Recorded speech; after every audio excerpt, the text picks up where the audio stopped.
What is up, party people? The clown of destruction is here.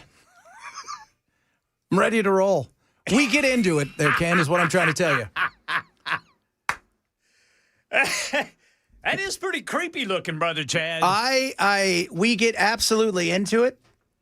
And do you remember the guy that used to hold up the sign, the 316 sign at all the football games? Yes. Yeah, I got that wig on. And by the way, he was a killer. You know that, right? No. Yeah, he ended up murdering somebody. So there's that. Oh, God. Why am I laughing at that? Why do I find that funny? Because it was so weird that he would go to all these football games and hold up the John 3:16 sign, and the next thing you know, they're like, oh, yeah, that guy killed somebody. You're like, oh, okay, then. Wow. Yeah, man, we do it up at the Halloween times. That's pretty scary-looking clown face there, brother. Yeah, my wife. It took us about an hour. We have real Hollywood makeup, so like we sit down and she's like, all right, let's do this, let's do that. My daughter and my daughter's here. And I was telling Belle, she's on the spectrum, and she is obsessed. She likes like Farscape is like her favorite thing in the world right now. So she kind of likes some odd stuff, and she likes these, these cartoons that are just kind of a bit obscure. But she is a world-class modeler and a world-class makeup artist. Okay. And she builds stuff. I just sent Belle stuff. She builds things for her to go to Comic-Cons. And it's funny because she has no idea why these people want to take pictures with her because, she just wants to go meet her stars. Like Jack Earl Haley is her favorite actor. Remember him? Kelly Leak from Bad News Bears? Mm-mm. And he's this kind of obscure actor that really disappeared for years. I mean, he was in the Bad News Bears. He was like the big star. Was he the one that was considered the heartthrob at the time? Yeah, he's the guy that hit all the home runs, and then he disappeared for a long time, was delivering pizzas, and then got a second chance at Hollywood and took it and ran with it. And gotcha. And so, but she is otherworldly. So between her and my wife, they're sitting there all day just working on me. They're like, you should do this. What about that? There you go. Here's this. My other daughter's looking there. Charlie's like, you look so creepy.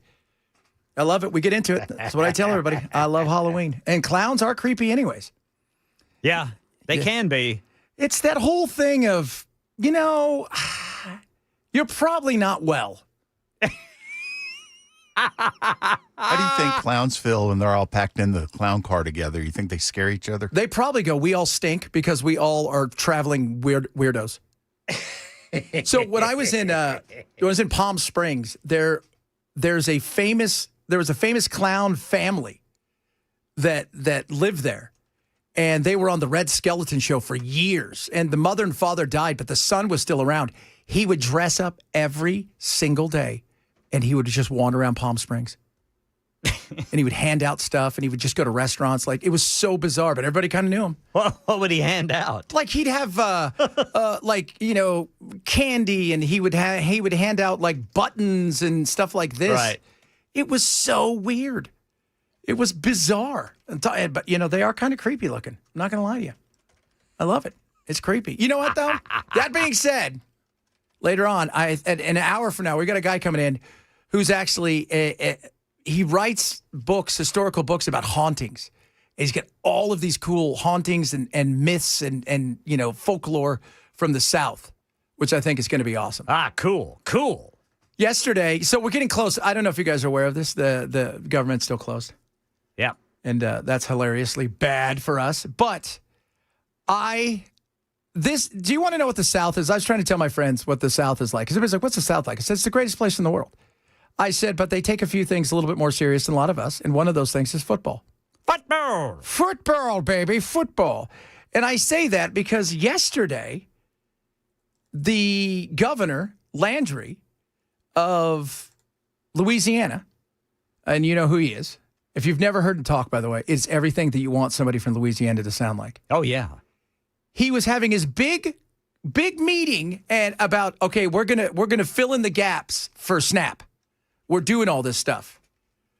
Then somebody got up and asked him, yeah, that's great. Hey, what's going on with LSU football? Will you make sure the next contract with the next football coach at LSU is not ridiculous, and will you have something to do with the search for that guy? The first question is absolutely correct. We are not going down a failed path. And I wanted to tell you something. This is a pattern. The guy that's here now that wrote that contract cost Texas A&M $70-something million. Right now, we got a $53 million liability. We are not doing that again. And you know what? I believe that we're going to find a great coach. I mean, maybe we'll let President Trump pick it. He loves winners, you know? I'm not going to be picking the next coach. But I can promise you, we're going to pick a coach, and we're going to make sure that that coach is successful. And we're going to make sure that he's compensated properly. And we're going to put metrics on it. Because I'm tired of rewarding failure in this country and then leaving the taxpayers on the foot, to foot the bill. So, yeah, absolutely. Yeah, I freaking love the Louisiana accent. He like, I guarantee we're going to get ourselves a good football coach. Going to come in here, a football coach at all up on Louisiana, and Tigers are going to win the Bayou Bengals. Yes, sir. You're like, what did he say? But it's so funny because this is about SNAP and benefits. And people are more interested. The smiles on the faces of everybody behind him when they started talking football, it was like, nobody cares. Yeah. Y'all understand this? You guys got to go hungry for a while because we got to get ourselves a football coach, build a football team. Yeah, so we got to beat that competition, yes. Yeah, so that was, yes, that was just crazy. I absolutely thought that was I'm like, that is the best thing. I'm like, that is the most Southern thing ever, is that. And it's crazy because those guys make so much, I mean, the listening to them talk about Nick Saban. Oh, yeah. It's like, they're like, well, they got to call Nick. And they're going to have to ask Nick, they're going to make him turn down the job. They're going to have to offer him $100 million for 4 years. Tell him he doesn't have to recruit. And they're going to give him $50 million in his NIL deal. And then he can win a national, because the dream is LSU wants to win a national championship by beating Alabama on Nick Saban Field. Yeah, well, I guarantee that happened. They're going to be great right there. Build a statue for him right here. And Nick won, he beat my Sooners for a national championship there in Baton Rouge. Baton Rouge. Oh, man. This weekend, are you excited about this weekend? I hear you and Jackson going at it. Yeah. Yeah, Brother Jackson, boy, he's trash talking me, man. Well, he's he's relentless. He's not a Boomer Sooner, that's for sure. Sir. No, sir, he's not. He's a whatever Sooner. Like, whatever, Boomer. Yeah, he's a volunteer through and through. That's okay, though. That's okay. So I've always wondered that, like in Oklahoma, outside of the Thunder, you guys don't have, No, they don't have a professional team. Is that what it's like there? Is everybody a Sooner fan? I'll put it, no. A lot of them are Oklahoma State fans. Oh. And sometimes I wish I was like an Oklahoma State fan because they can lose and they're still happy. It's probably because they're good at losing. Yeah, probably. But, like, whenever they would beat us, they could have a losing record. But then there were years where they would beat the Sooners, and that's all that mattered. Yeah, that is all that matters. I mean, they'd print T-shirts up with the score. Well, it's like, how many times did you hear that, Jim Harbaugh would go 11-1, but he'd lose to Ohio State? And they're like, well, he didn't have a good year. Yeah. Yeah. Like, what are you talking about? Like, but I've often wondered that. It's like Stillwater. First, have you been to Stillwater? Oh, yes. What's it like? Because it looks awful in pictures. I'll put it to you this way. If it wasn't for Oklahoma State University in Stillwater, it'd be Stoolwater. Oh! And I shouldn't say that, but... Now who's the trash talker? Well, I mean, I grew up there, dude. Trust me. They're worse at it they're worse at doing it than I am.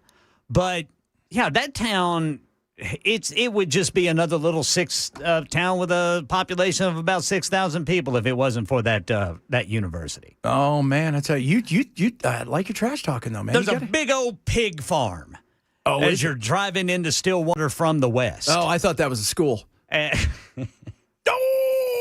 See, I could have gone so many places because is that all your sororities? We could have done all of those. It's not very nice, though. And nothing against pig farms. No. I love pigs. But this one is just right up against the highway there, and I mean, you can smell it. Oh, I bet in the summer that is delicious. Oh, yeah. Oh, my Lord. So I've often wondered, because I've been to Tulsa.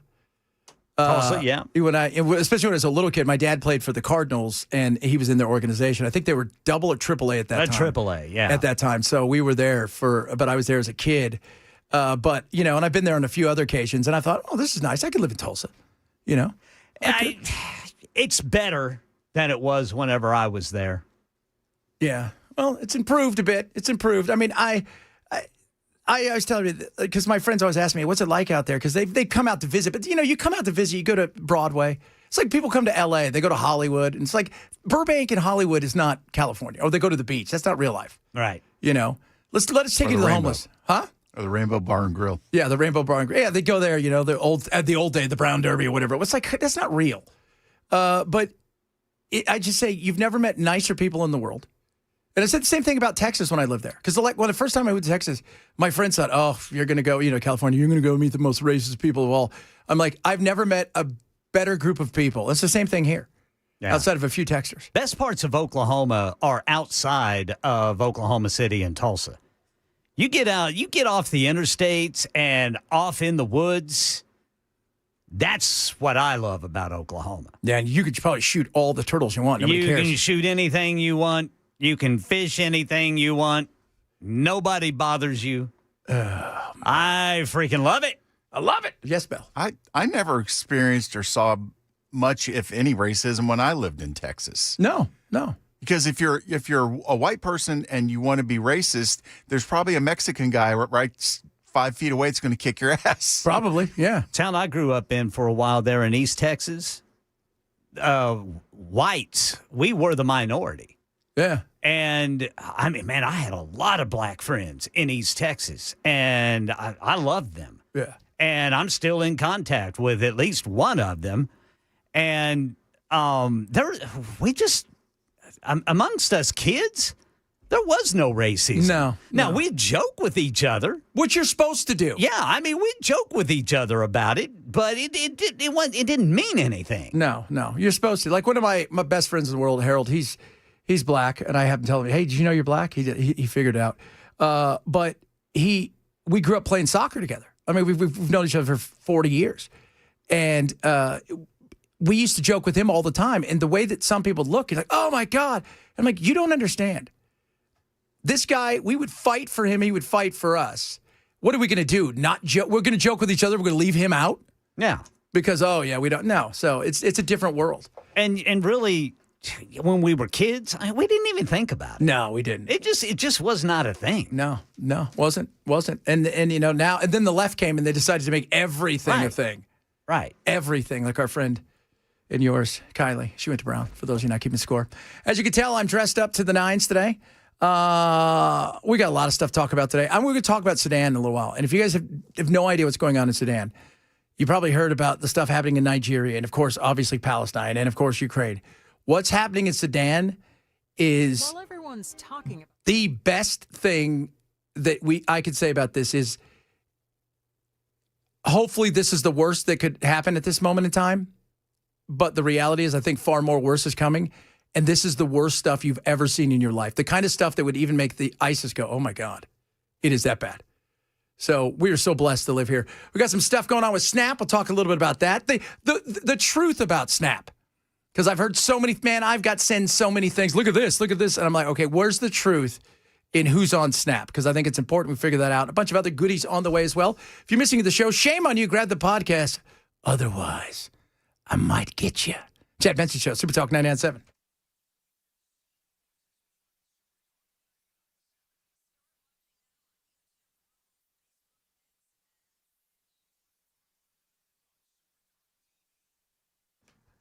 All right, kids, Birch Gold.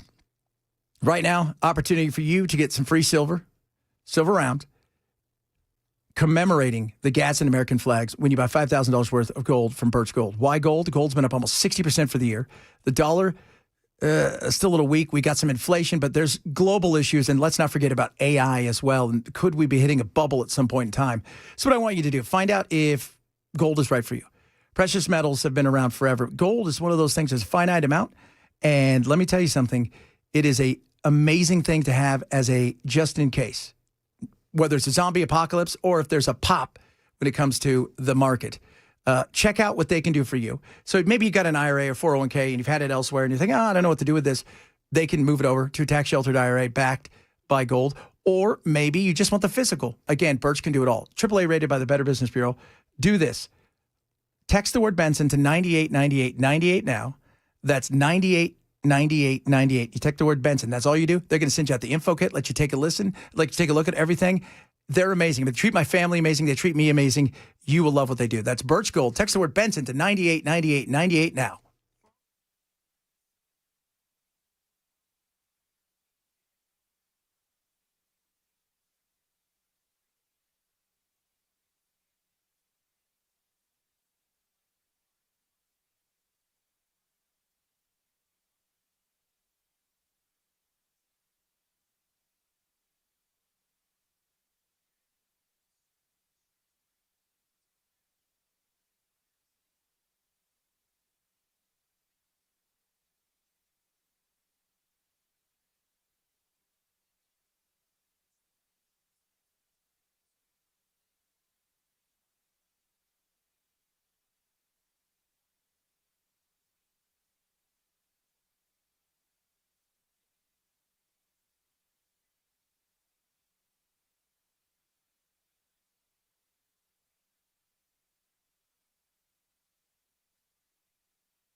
Calls for an investigation into Davidson County's sharp property value hikes. This story and more at 12:30 on Super Talk 99.7 WTN.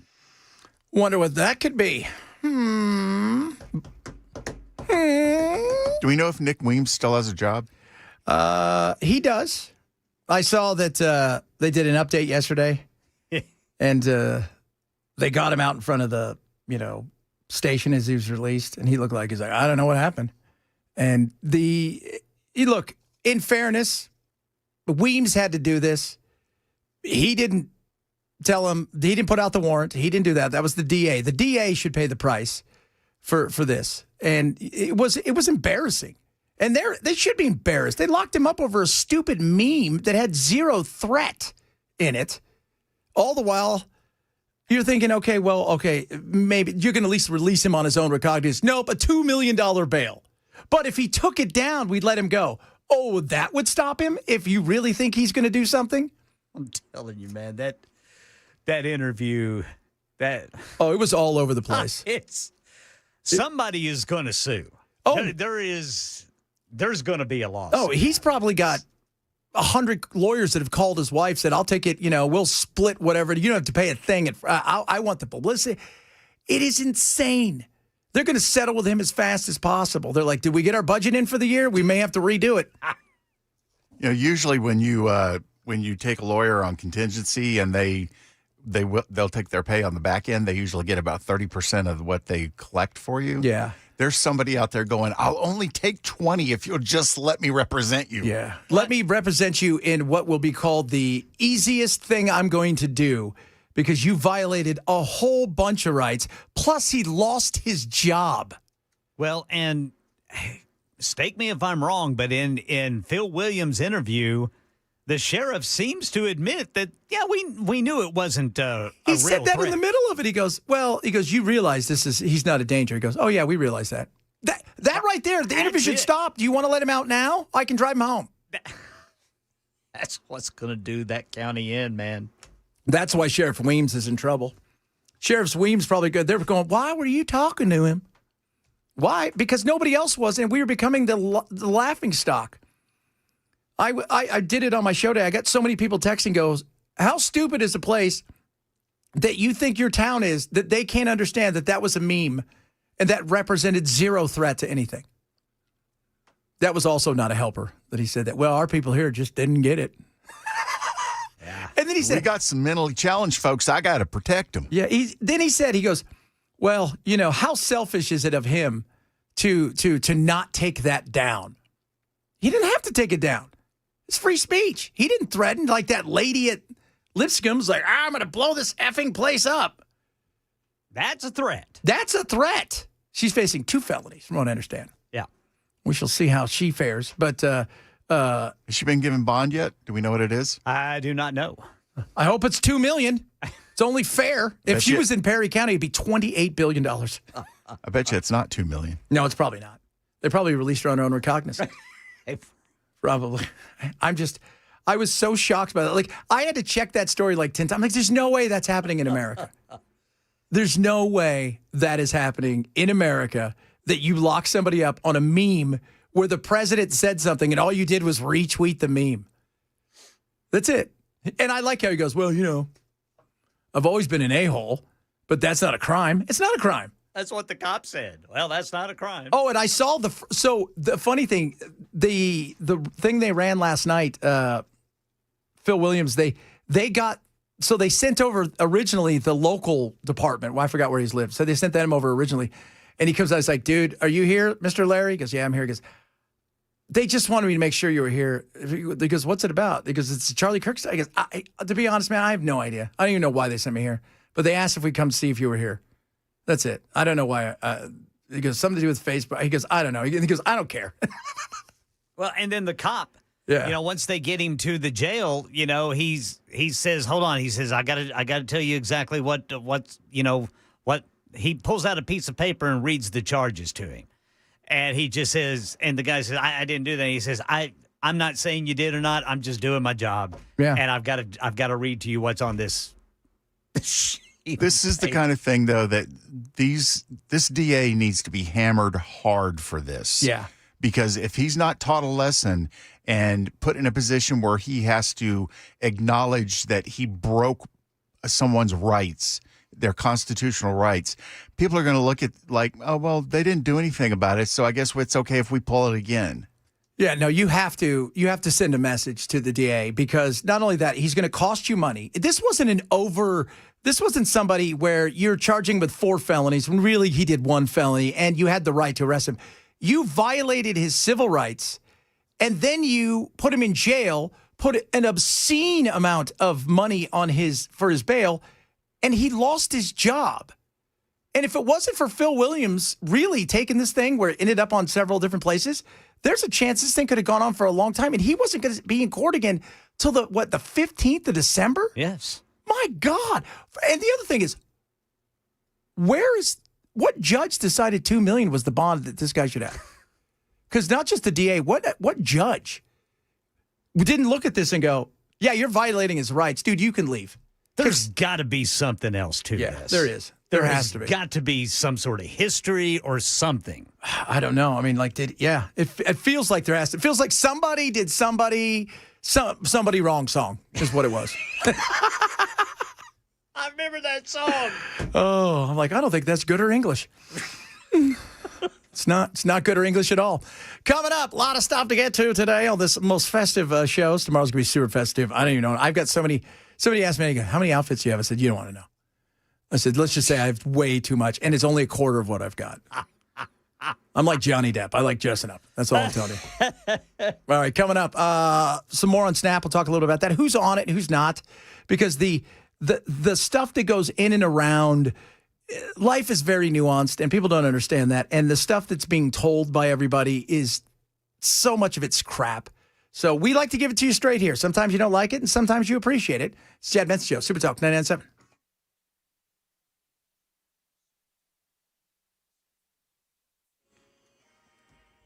I'm Ken Weaver with your top stories. Got the full forecast in 5 minutes. Drivers right now in Jolton got an overturned vehicle blocking the right lane of 24 eastbound right before New Hope Road. It is a 15-minute delay. The stop and go starts right there at exit 24, 6 miles away.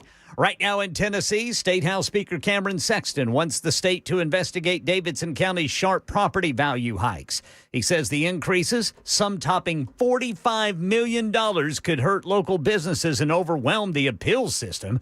The county assessor stands by the process and welcomes the review.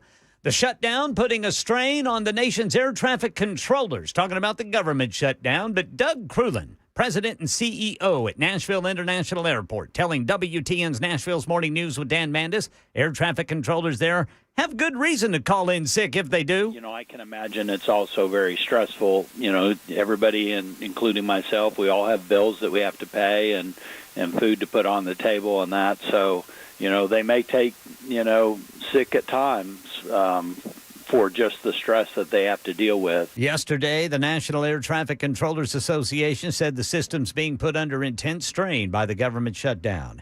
And after an especially intense 2024, hospitals and doctors' offices gearing up for an active 2025 flu season. ABC's Jim Ryan says health professionals urging Americans get vaccinated. As many as 82 million people came down with the flu in this country last year. At least 27,000 died with influenza as at least a factor. Why? Less than 50% of Americans who were eligible for the flu vaccine actually got the flu vaccine. Dr. Lachey Ajayi is the incoming chair of the American Medical Association. She attributes vaccine hesitancy to a public perception that vaccines are dangerous. What I can tell you is that the flu vaccine is extremely safe. And she urges anyone over 6 months old to get the shot. Jim Ryan, ABC News. That's the latest news. Weather's next. I'm Ken Weaver, WTN News.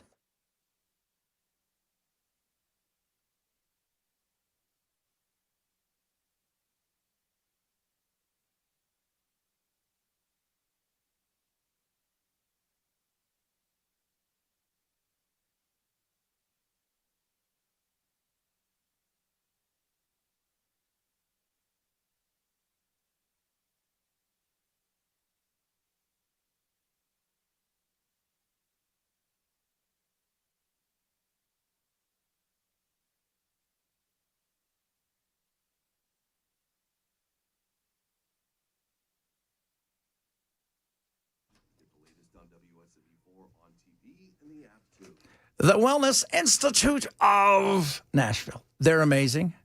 I'm telling you guys, if you have any issues, you go to them when you're back. Guess what? You can get your back. Check out everything they do at painisbad.com and write this number down, 615-246-5009. So right now they have the Big Daddy Trump special. Right, so you go in there and you're like, I can't do it anymore, Chad. I'm probably going to have surgery. No. You haven't seen Dr. Mitchell and Dr. Ashley. You head on in there. Dr. Mitchell and Dr. Ashley are going to do something for you. $12. Comprehensive exam, x-rays if needed. They're going to explain the diagnosis and your first treatment. If you have an MRI, bring it.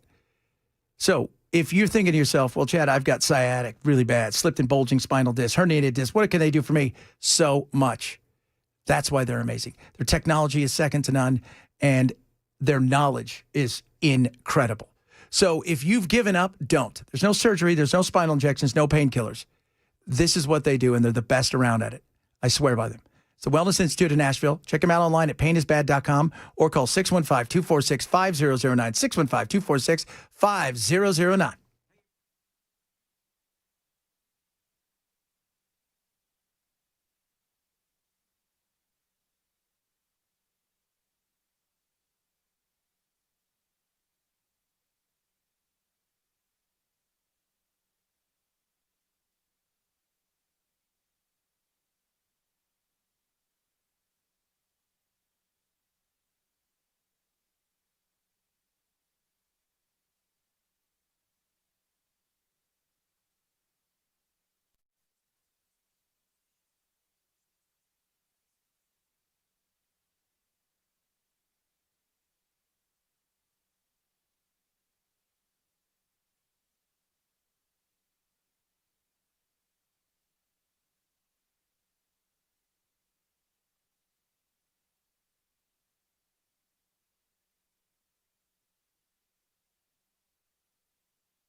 Government shutdown.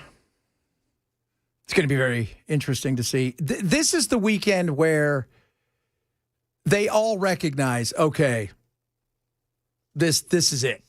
This is the weekend where everything goes dark, if you will. Oh, God. And, of course, they're all out there blaming each other. Again, this is not about you or I. It's not about doing the right thing. This is about, as they like to say, leverage. It's all about leverage. Thank you very much, John Thundoggle. That's what they're making it all about. Leverage. So the question is, when are American people going to matter more than their leverage? I don't know, John. When are they? It's a good question. So, 42 million Americans. That's what we got out there. 42 million Americans are at some sort of risk for losing their SNAP benefits.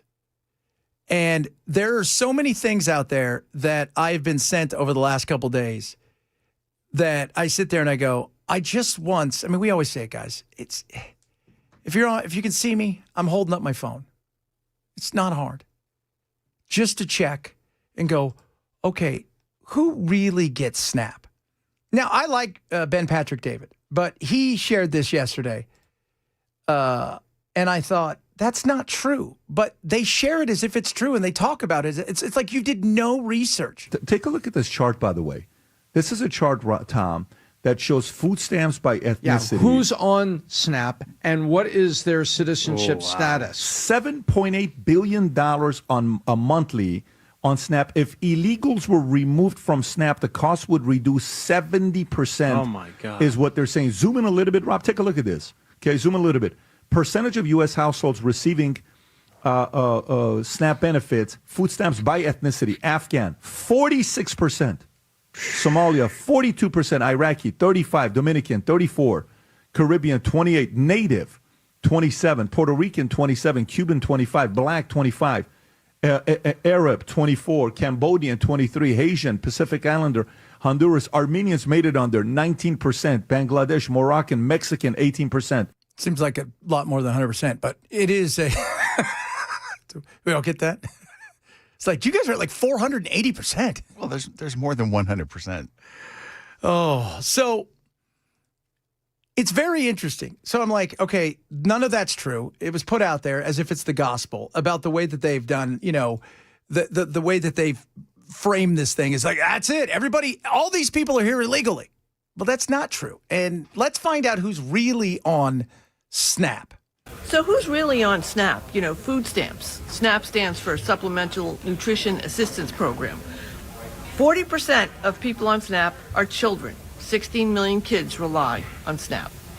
1.2 million veterans rely on SNAP. And here's something that's interesting. 22,000 active duty military families rely on SNAP. Yes, people actually serving our country rely on food stamps. 1.5 million college students are on SNAP, and 8 million seniors rely on SNAP to help them make ends meet. But I thought it was just all, because they make it out to be the welfare queen.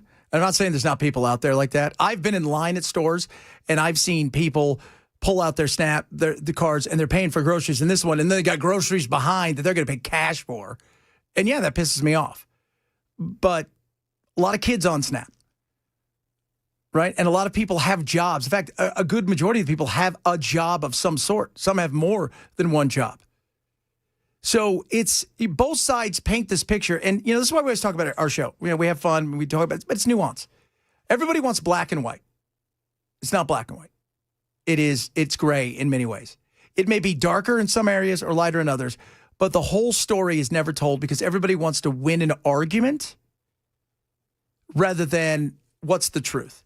And when I'm listening to Pat Patrick David, I'm like, it takes 2 seconds to realize that, first of all, because you're Mexican doesn't mean you're not American.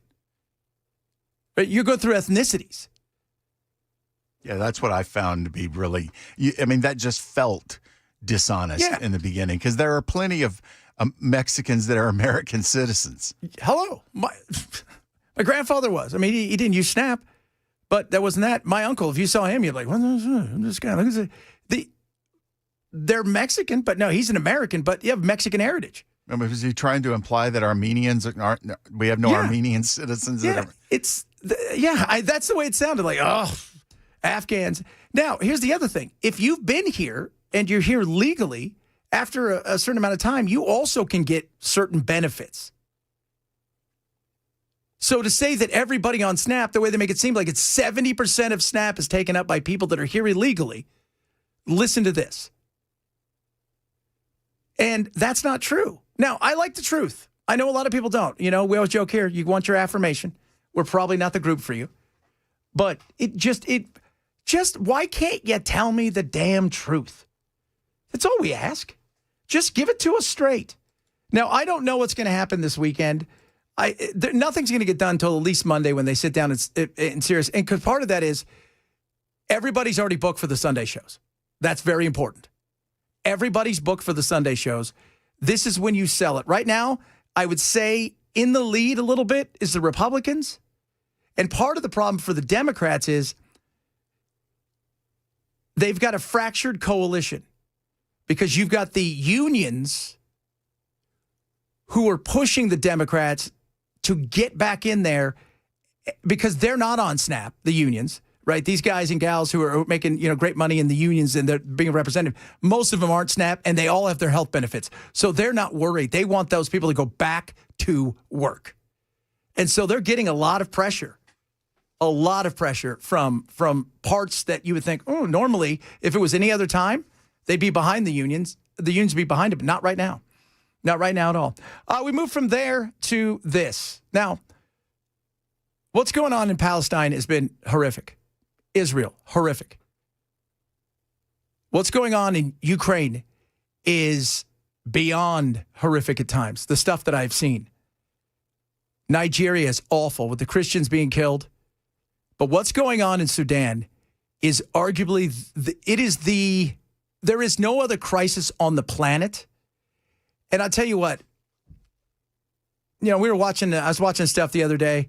I'm watching Melissa pound, yesterday morning as I'm up early. I mean, it just, you've seen it, Ken. I mean, there's just, it's insane. Yeah, she did a number. She did. She was pissed. I don't know who pissed her off, but it was somebody. Her heart was broke. Yes, sir. And she went off. And you know what? I would rather stand out in the middle of that weather, buck naked, holding metal in the air, waiting for electricity, than be in Darfur. It is that bad. It is so bad that, unfortunately, because I follow this stuff because I'm a wackadoo and I follow this stuff all the time and I've been watching it for a while. It got to the point yesterday where everything changed. Everything changed. The violence yesterday. So they've surrounded an area in Darfur. So you have the normal military, which is they're running everything. And then you've got this other group. This other group's being funded by the United Arab Emirates, even though they say we're not funding it, even though everybody knows that you're funding. And this group is brutal. The kind of brutality that you think you'd see in movies. And yesterday, they posted hundreds of videos of them slaughtering people in this village that they had surrounded. First of all, they starved most of them. And the ones they didn't starve in, they moved in yesterday. And it was beyond awful. And don't go look. And I tell people that, there's one of those things we've always talked about. And Ken and I, you and I've mentioned it, man. There's things in life you want to forget and you never will. Mm-hmm. This is one of them. Satellite images seem to show bodies in the streets and bloodstains visible from space. Now, a violent civil war has been raging in Sudan since April 2023. A paramilitary group called the Rapid Response Forces has been in a bloody struggle with the country's military, and now they control large parts of Sudan. It is that group that is now laying siege to El Fasher, where 250,000 people are trapped and terrified. The killings yesterday were so big that satellite images from space showed the blood run out and the bodies stacked up. Think about that. From space, you could see blood. And Chris and I were talking about this kind of off the air. There's one video that's out there everywhere. Again, don't look. It's not AA. Don't look. It's a woman with her 3-year-old kid, and they're beating on her. And that's before they decide to unload, I don't know, a couple hundred shots into her and the kid. And the reason they want this group to take over for democracy, this group says they want to be part of the government, underneath the government, but really it's about what's underneath the ground, which is gold. They have tons of rare earth minerals, but they have so much gold. And where does that gold go? It goes from there to the United Arab Emirates. Who are we pals with? And it's a weird world that we live in, the United Arab Emirates. It's so bizarre the way that we do these things where we have to be friends with some of these people who we'd rather not be friends with. And it is something that's going to be talked about more and more. They're talking about today at the UN. But do not look it up. But I will tell you guys this. Just like what's going on in Nigeria and the Christians being slaughtered as they're going from church to church, burning things down, it is that bad. And Africa is becoming another hot mess. And by the way, in Sudan, they're not asking for food. They're asking for peacekeepers to come now and to stop it. All right, coming up. Got some of your text messages. I saw a Van Gogh listener out there. We like those. Van Gogh listeners are fun. I'll talk a bit about, we were just talking about Snap, a bunch of other stuff to get to as well. And this weekend's one of those wacky weekends. Yes, Snap's going away, but something else is happening. We'll talk about that straight ahead. Chad Benson Show. Super tough. And that's it.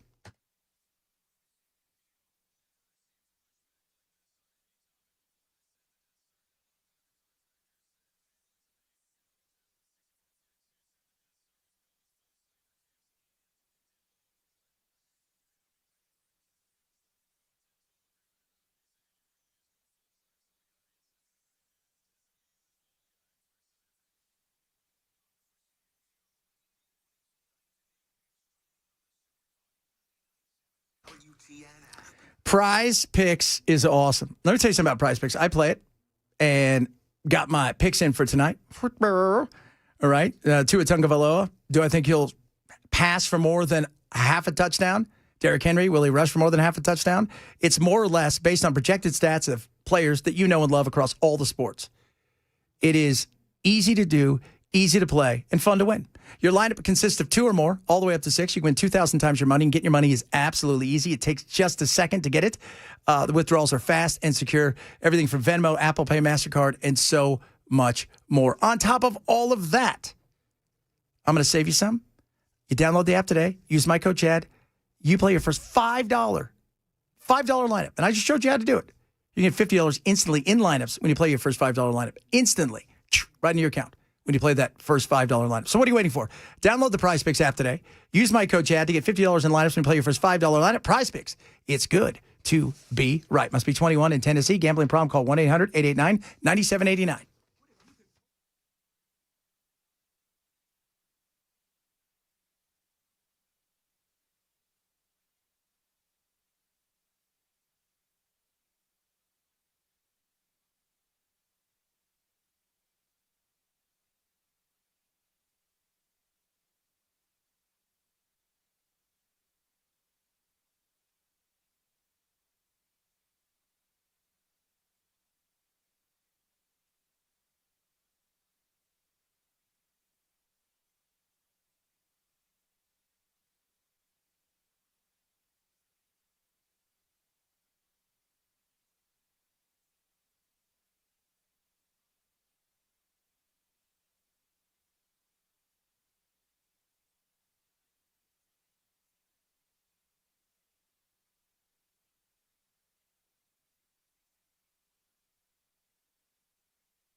Drivers in Jolton got an overturned vehicle blocking the right lane 24 eastbound before New Hope Road. That is now an hour delay. It is backed up at least 6 miles. And there are calls for a state review of the sharp property value hikes here in Nashville. This story and more coming up at 1 on Super Talk 99.7 WTN. Evil! It is perhaps the most dreaded weekend of the year. Yes, you get an extra hour of sleep when daylight saving time ends, but a recent AP poll shows only 12% of U.S. adults favor changing the clocks twice a year like we currently do. If forced to choose, most people would keep the summertime hours and ditch getting dark earlier. Among those urging the country to stick to one time for the entire year, the American Medical Association, which says the changes mess with people's sleep cycles, which, of course, you already knew. Yeah. It's funny that the American Medical Association comes out and goes, hey, look, this isn't really good for people. And they're like, you know what? We don't care. We're going to do it anyway. Yeah, because we need the kids to be able to have sunshine in the morning. We don't want them to go to school dark, blah, blah, whatever the hell.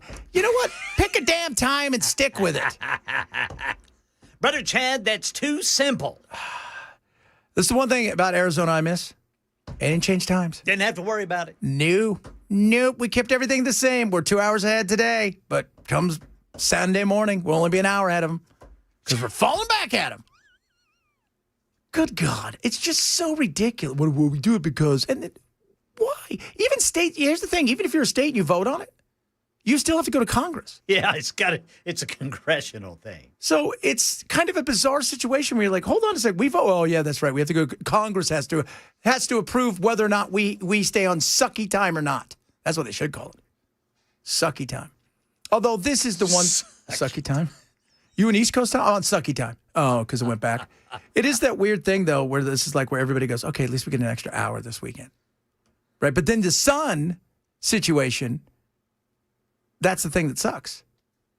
Yeah, it's earlier in the morning. Great that the sun's out. But, you know, man, Ken, I'm going to feel you, brother. I've been feeling you for a while. It sucks, man. That darkness. Oh, I used to hate it. Yeah. I used to absolutely hate it. It would start to get darker and darker. And you feel like, too, it's like, is it 9? Oh, it's 4. Yeah, I mean, it's like wintertime here in Tennessee and, you know, here in Nashville. I mean, we're so close to the Eastern time zone. Yeah. You watch, the sun, it's like it's perpetually low. Shadows are constantly long in the winter here in Middle Tennessee. Yeah. Because the sun just never gets that high. I don't like it. Be prepared for our Scandinavian winter coming anytime now, starting Sunday morning. All right, coming up, we're going to talk scary stuff. We're going to talk folklore and fun. I got an author here. He's pretty cool. All right, we're going to sit down and talk with him about all this cool stuff. That's straight ahead. Chad Ben Show, Super Talk 99.7.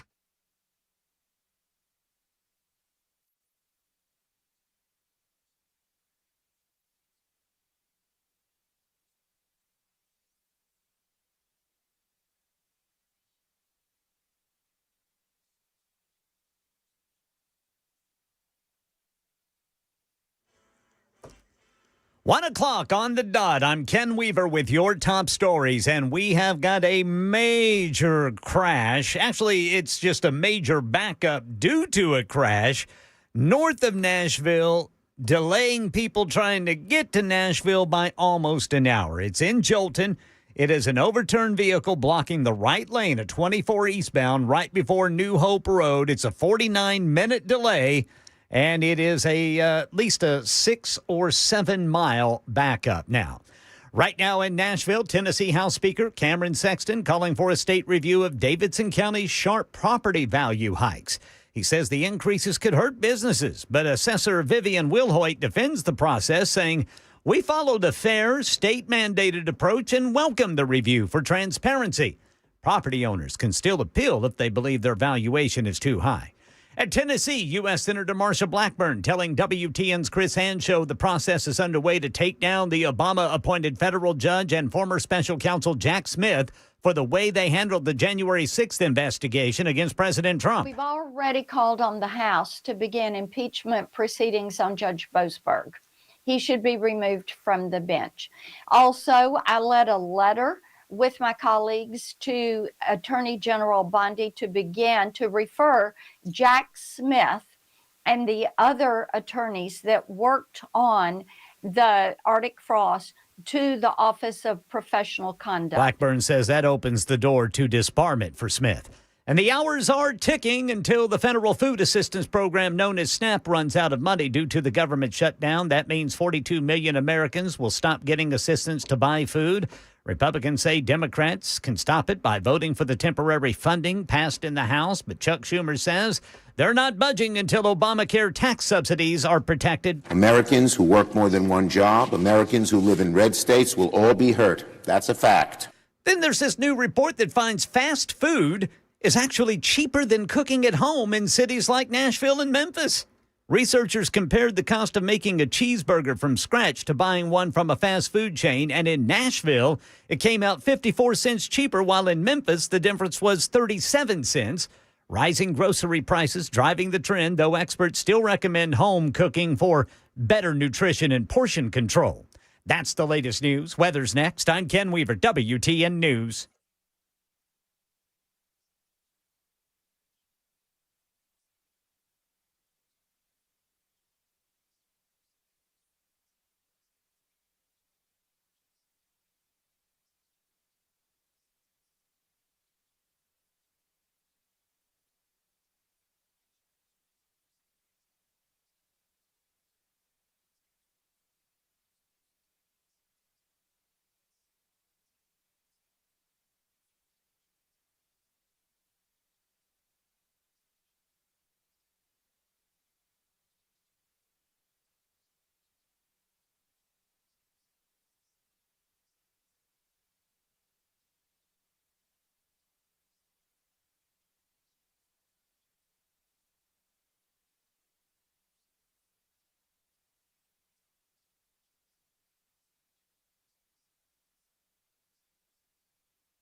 We'll get back to the boring stuff later with the government shutdown. Let's talk about real stuff. Scary stuff. Boys, I got an author in studio. He's awesome. His name is Alan Searcy, and he's got, you got a ton of books, right, brother? Yeah, man, it's over 40. I'm addicted. Cranking them out. Yeah, it's fun. And it's haunted history, ghost stories, folklore, true crime. Just, I play in a lot of weird spaces. You're a haunt-storian? Yeah, I do tours in Gallatin, Tennessee, ghostofgallatin.com. And one night I was doing a tour, and a lady said, "What's your job? What's your title? What do you do?" I said, "Well, really, I'm kind of a historian." She said, "Well, you're a haunt-storian." I was like, "Oh, man, I'm going to steal that." So I made business cards, and I put haunt-storian on them. That's pretty cool. Let's get busy. Let's talk about, before we talk about your new book, which is The Resurrection of Knox Martin, let's talk about some of the folklore. So when we first met, you were at the... Farmer's Market. Yeah, so my wife Stephanie and I were at the Farmer's Market, and she goes, Chad, you got to have this guy on because you love horror and he's got all these ghost things. And I said, oh, this will be great. Said, Halloween's coming up. We should have you on. And you started telling me about, how haunted, like, the Capitol was. You were like, hey, over there, somebody fell off there and all. And I was like, oh, no way. Tell me the stories. Yeah. Yeah, like the Capitol, it's one of the oldest buildings downtown. It's beautiful. I mean, it's kind of lost in the shuffle now with all the skyscrapers around, but it's built in the 1830s, 1840s. And where the columns are, they're on the second level. There's it's called the portico. And I told you and your wife, like back in the day, they would have like kids would go. It was like a park, but kids go up here and they climb around. Their parents come up there, and the kids would climb up and fall off. Like someone would break their legs, someone die. It's just awful. Well, I guess it's 1870s, 1890s, whenever it was. The politicians, I think it was a Democratic Party function. A lot of the lawmakers were in there at night, and back then there's no street lights, there's oil lamps, candles, and these politicians are up there. They're inside conducting business. They walk outside to smoke a cigar, been drinking whiskey. They walk out 8 feet, boop, and just fall off. Their eyes haven't adjusted because it's pitch black outside. So when the lawmakers started dying, they put up these rails out there on the portico to keep people from falling off. This is wild, crazy story. I'm researching this book about Nashville, and you learn about these lawmakers just fall off the building. Well, they fall off the building in a lot of ways now. Yep. So let's talk about the haunts that go on here. Here in Nashville, because you're from in and around here, where's the most haunted place? Oh, man, it's all subjective. I mean, you can make an argument for Murfreesboro. Murfreesboro had 3 Civil War battles. You had the Battle of Cedars, you had Stones River, and then when Forrest stormed the square in 1863 and they fought there at the courthouse on East Main Street over Oakland's mansion. Gallatin, I've got 2 books on Gallatin. Gallatin, they were occupied during the war. They said that Leisure Payne, the Union general, hanged over 100 men back behind the courthouse. The square I've researched, it burned 3 different times during Reconstruction. So all these buildings on North Water, they say they see children running around on the second floor in all the buildings on North Water. So yeah, there's Gallatin. There's a whole historic mansion built in 1813, belonged to Governor William Trousdale. His family lived there. And the thing with these old houses, like back then or today, if you get sick, you go to the doctor. Back then, the doctor came to you. So if he didn't get there in time, a lot of folks just died in their houses. I mean, that's why like all these old mansions, there's ghost stories, these mansions like Trousdale Place, Rosemont, the Hermitage, Jackson's Home. I mean, all these old houses have ghost stories. I love that. I love that. Talking to Alan Searcy, he's in studio. He's a haunt historian. You are from this area, and you were talking. You've traveled all over the place. You do stuff.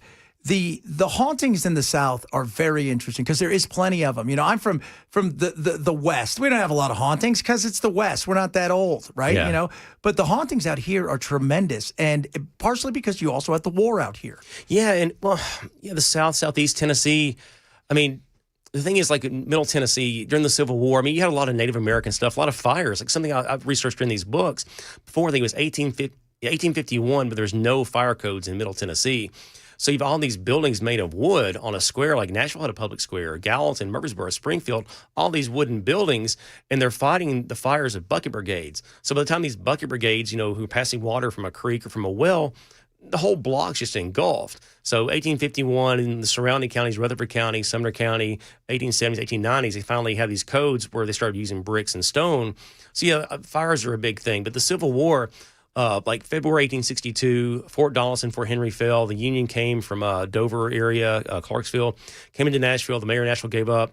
They spread out. Once they had Nashville locked down, went to Gallatin, Springfield, Franklin, Murfreesboro, because the goal was to get from Nashville to Murfreesboro to Chattanooga down to Atlanta, then up in the Carolinas. You wanted to keep Hood and his men away from Lee to tag team up on Grant.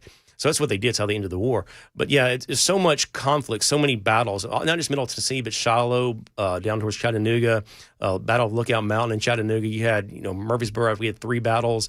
There was skirmishing all over Sumner County. You had the Battle of Nashville, which actually ended in Brentwood. So yeah, Battle of Franklin. There's so much history from the war, like you said, here in Middle Tennessee. So let's talk about so we'll talk about ghosts in a minute. What's some of the folklore of the areas? It's like, a lot of places has their, whether it's the Beast of Bray Road or Mothman and stuff like that. What's some of the folklore in and around Nashville? Well, growing up in Middle Tennessee, I was always told it's the Bell Witch. I'm sure you've probably heard about that. Yeah. It's out towards Adams, Tennessee, past Springfield. And when I have a book called Tennessee Tales. It's kind of like small towns. I have books on Nashville, Chattanooga, Knoxville, but Tennessee Tales are like small places like Adams, Smyrna, Mount Juliet, Clarksville. I put them in the smaller cities books. So Adams, Tennessee, they have the Bell Witch. And it's kind of like the Jersey Devil. It's a story of a tale became a legend. No one knows what's what. Supposedly John Bell's daughter, she was attacked by this thing and is making life hard on the family. So when I wrote this book, I knew a guy who worked at the Hermitage, and I reached out to him because the story, the folklore is Andrew Jackson was so intrigued by the Bell Witch, he rode his carriage from the Hermitage in East Nashville all the way to Adams, Tennessee to see if it was a real thing. So I talked to my guy at the Hermitage. He said, look, I can't tell you yes, but I can't tell you no. Jackson was friends with John Bell. John Bell was a Jacksonian Democrat. Jackson founded the Democrat Party. John Bell ran for president in 1860 when he ran against Lincoln. So he was buddies with John Bell. So the guy at the Hermitage was like, look, was he there for the Bell Witch? Was he there for his friend? Who knows? But he was there on these 3 documented occasions. But the story goes Jackson went to Adams to see about the Bell Witch. And when he got there close to the Adams farm, plantation, whatever, his wagon just froze in place. So him and his men, they get out trying to push the wagon. It won't budge. They try to pull it. It won't budge. So they're out there, they're cussing, they're kicking the wheels. All of a sudden, they hear this ghostly woman laughing, ha, ha, ha, you're free to go, General. And then the wagon starts rolling. So they say that was the Bell Witch messing with Andrew Jackson. Oh, that's crazy. Crazy indeed. It's just because, again, I love these kind of stories. And this time of year, obviously, it's Halloween. We're having fun, a good time talking about it. This book right here, this is A Resurrection of Knox Martin. And this is the Frankenstein of the South. Of Nashville. Yeah, well, there's Frankenstein stories in Franklin. There's Knoxville, Connecticut. It's called galvanism. See, once Mary Shelley published Frankenstein, all these people, they want these doctors in North America, Europe. Oh, I can revive a dead body. So it kind of started over in Italy. There's a guy named Luigi Galvani. He'd experiment on these corpses. Actually, he would experiment on frog legs and severed cow's heads. He'd get them from the butcher shop. As you do. Yeah, you hook current up to the cow, and the electricity makes his eyes move, and it makes like he's alive. So Mary Shelley's reading about all this stuff. She writes Frankenstein. The book comes out. These doctors and scientists all over the world. Oh, I can do it too. So Knox Martin, after the Civil War, he's a young enslaved man from Alabama. His mother is friends with a lady who he calls Aunt Mary. He kind of grew up around her. She comes to Nashville around the same time. So Knox Martin comes to West Nashville looking for work. He lives with his Aunt Mary, and Aunt Mary is a strange woman. She practices voodoo. She grew up in Haiti. So Knox Martin, he goes and he finds work on this farm in West Nashville, and there is a dispute about his pay.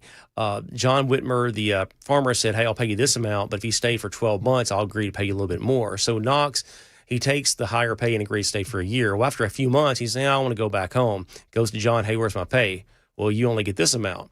So Knox goes back to Aunt Mary, the voodoo priestess, and she's like, honey, his soul is black. You know, he wants to kill you. Just, feeling this dark stuff in his head. So one night he goes back over to the house, knocks on the door at 10 o'clock at night. John opens the door. What are you doing, Knox? I'm trying to get my little boy in bed. And Knox, I'm here for my pay, sir. Where's my pay? And he kind of pushes him out the door. Come back tomorrow. Well, Knox is mad. There's a wagon wheel on the front porch. Knox kicks it in, picks up a spoke. He goes inside. He bludgeons John. He bludgeons his wife. The next morning, his wife's brother comes over and finds her 2-year-old crawling around on top of his dead mama. So it's a big deal. They finally arrest Knox.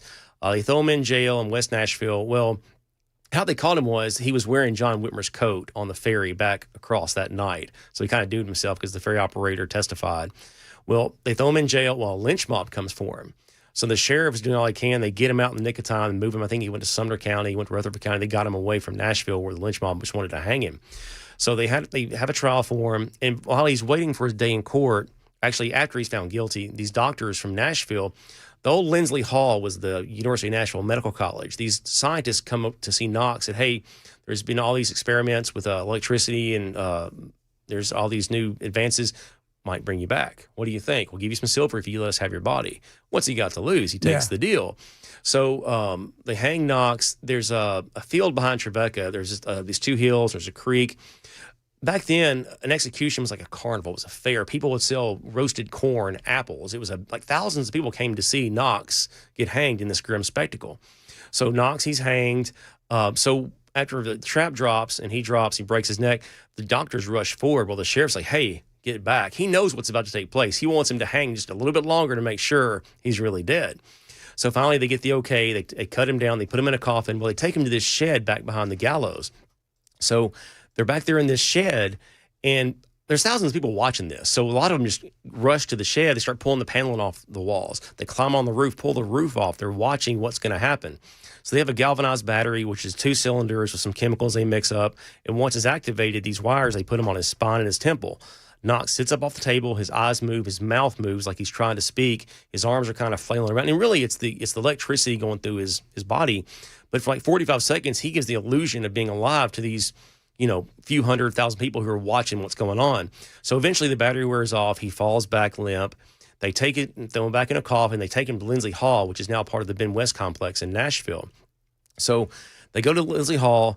They bolt the doors, and they go inside, and they perform the experiment again. Well, a few days later, someone writes to the Tennessean, the local newspaper, I just saw a man named Knox Martin in West Nashville, told me he's walking to Kansas.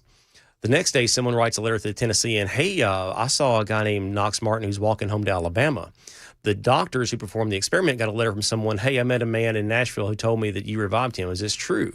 So the Tennessean is publishing this stuff. If you look on the book, these sensational headlines were published not just in Nashville, but in papers from New Orleans to New York. This is a huge story all over the country.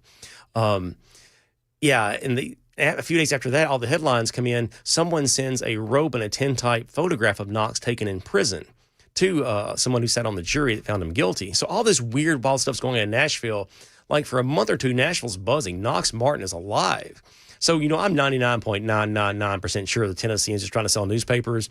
But it's wild that for a long time in Nashville, people were convinced this guy was resurrected and brought back to life. Talking to Alan Searcy, he's a haunt-storian, as we all are on this Halloween week. And we talked to him for a lot of this hour about all kinds of stuff. And several of you are chiming in about ask him about this, ask him about that. If you got any questions, text the program. Let us know what you want to know folklore-wise, because this guy knows all the stuff. I've seen his books. I've seen his stuff. The thing is, though, when you go back think about this. If it's the 1800s, right, what we know more than any humans ever known in the history of mankind in today's world, the average person does. It's the 1800s, and you see some dude sit up you just saw. Of course you're going to think he's been revived. Mm-hmm. I mean, and not understanding that the electricity is moving his body and that kind of stuff. And, of course, the folklore is going to take off and go from there. I could see how that could happen easily. Yeah, man. And like I told you, it wasn't just Nashville. There's a Frankenstein story in Franklin, 1820s. A doctor came here from Pennsylvania, and he would make deals with people who were being executed down there in the hanging field, and he would revive them right there. Before they built the courthouse, there were 3 small little buildings. One was a doctor's office, and he would take the bodies back there on the public square and try to resurrect them with electricity. It was Knoxville. It was Connecticut, Chicago, St. Louis. And I've got probably close to a dozen places I've documented where this took place. It was over in Scotland. It was everywhere. Yeah. Mary. See what Mary Shelley started?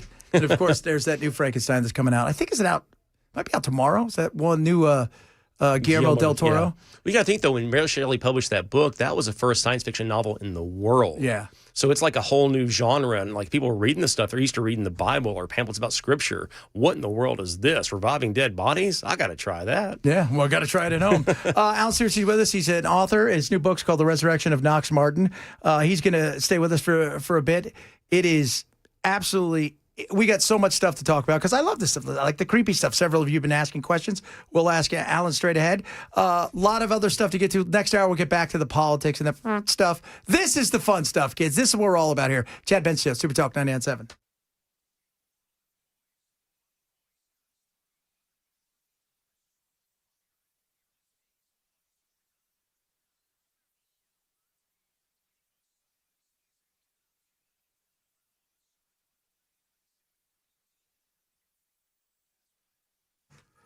Bulwark Capital, they're awesome. I want you to talk to them about your investment, your retirement. My buddy Zach, who is the only person I trust money-wise, just incredible. My family, by the way, my family, they don't even trust me, so they trust him, and he's incredible. They're going to give you a free risk review. That's where they go through your, they find out, what do you want? What do you want to do with your retirement? Where do you want to be? And then they go through it and kind of give you a second opinion on what's going on in your retirement and say, look, if you want to get here, you better look for this. And there's some stuff going on there. This is what we do. We're about fundamentals, basic fundamentals, lower risk, lower, volatility, lower cost, and look for the most upside potential. And they're not just, we only invest in stock market here. Global investors, that's what they do. Get your free risk review today. It doesn't cost you anything, a little bit of time. Go to knowyourriskpodcast.com. knowyourriskpodcast.com, KNOW, or call 866-779-RISK for Bulwark Capital Management. Investment advisor service offered through Trek Financial LLC, and SEC registered investment advisor. Investment involved risk, doesn't guarantee past performance, doesn't guarantee future results. Trek 25284.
Selling your home can be stressful, but it doesn't have to be. Get a guaranteed offer from Mark Spain Real Estate. There are no showings, no open houses, no stress. Work with the #1 real estate team in the U.S. and close with confidence. Go to markspain.com today.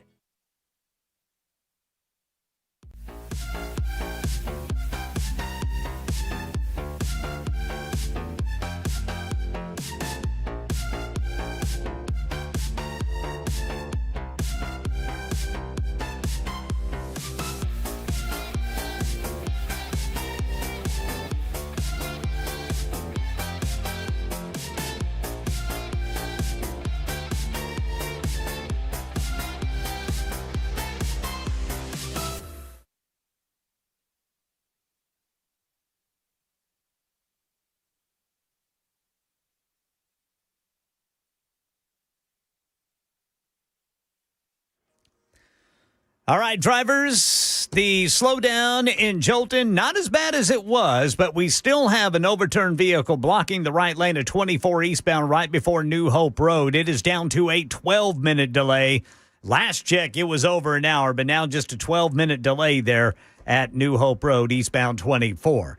And ABC's Jay O'Brien tells us how the government shutdown ends before people's food benefits run out. We'll tell you about it at 1:30 on Super Talk 99.7 WTN. Arm wrestling. That's it. You picked your best. We picked ours. It's arm wrestling. It's the way it's going to work. Shirtless. All greased up. What the hell is wrong with us? With Over the Top playing in the background. Oh, I like that. Great movie, by the way. Over the Top. Phenomenal. If you've never seen it. This one and only guy, simply called Sylvester Stallone, the Italian Stallion. Alan Searcy's with us. He's a Hauntstorian. Specializing really here in the South, but people keep asking, where can I get your book? Where are your tours? How can we check you out? Yeah, you go to alansearcy.com. I mean, they're all on Amazon. Type my name in Amazon, they'll all pop up. It's weird, like bookstores are closing all over the country. So I had them in Barnes & Noble in Hendersonville, and then Hendersonville closed. So it's like I tell people, just go to Amazon. There's Honey Rock Books in Gallatin has them. You can go to City Square in Hendersonville. There's different bookstores have them, but Amazon's probably the easiest, or alansearcy.com. SIRCY. And then you go out and you do tours. Yeah. What do those entail? Yeah, I live in Gallatin, so there's just so much history up there, the Civil War and hanging folks behind the courthouse. It's like a 90-minute walking tour. Just walk around the square and talk about ghost stories. I have pictures and videos. I've got good relationships with the business owners on the square, and I have like surveillance footage, like at Trousdale Place, the historic mansion in Gallatin, the governor's residence, where I show these surveillance footage where you watch these orbs just go from left to right, and then it can't be an insect or dust because it would kind of move all over the place, but just same way 3 different times. It's crazy. But yeah, I do them in Gallatin.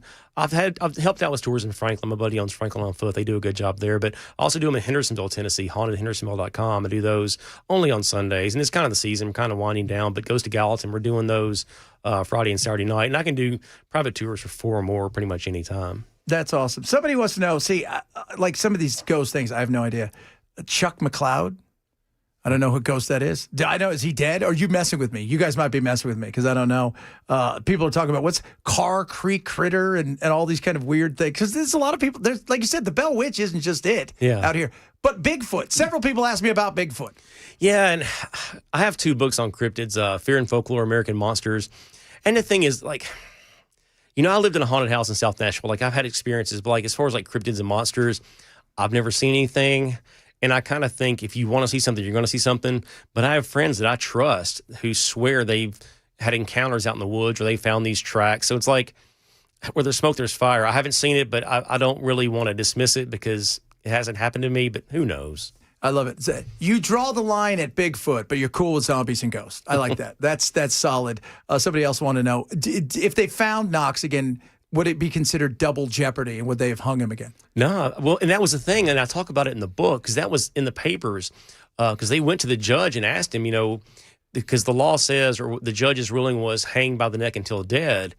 And there was a big debate, you know, what do we do if he is still alive? Because he was hanging by the neck until he's dead. So I guess that would be a discussion they would seriously have if he really did walk away. And I know, where was it? I read a story about a guy who was hanged and then he survived. Like he broke his neck and he thought he was dead. They cut him down and he wasn't dead. And they allowed him to go free after that because his sentence was carried out. So, yeah, who knows? Wow, they let him go free. That's a bizarre thing. Sorry, dude, we tried it. Didn't work the way we thought it was going to work. So many good things to get to. And this time of year, people are probably pumped, right? They're coming to see you because it's the haunted time. People want... You find that when people come out, most people, they want the hauntings?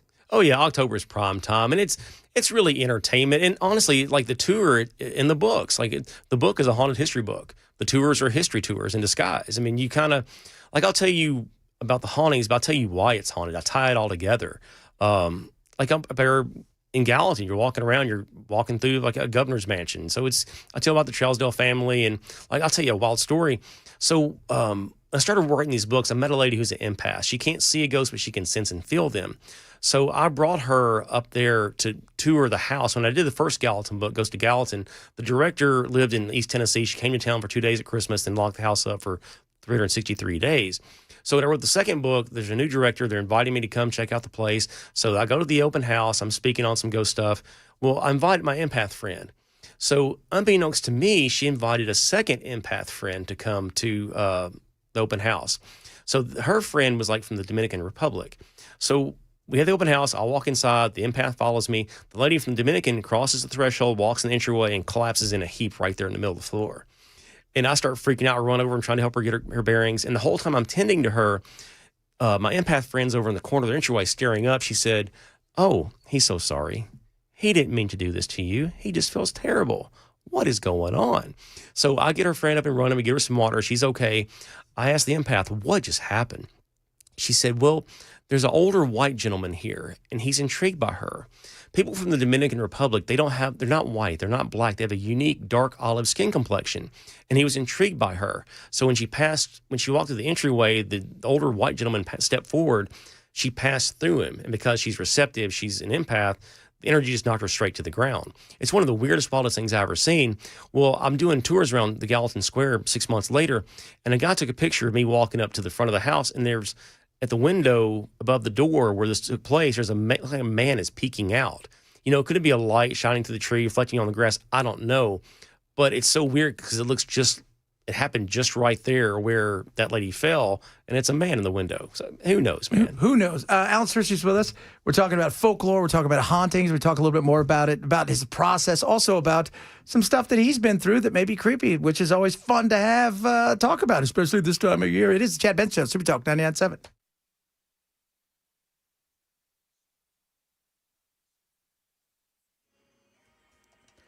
1:30 on the dot. I'm Ken Weaver with your top stories. Drivers, we've got a problem on 24 eastbound in Antioch. TDOT says debris is blocking the right lane there at Hickory Hollow Parkway.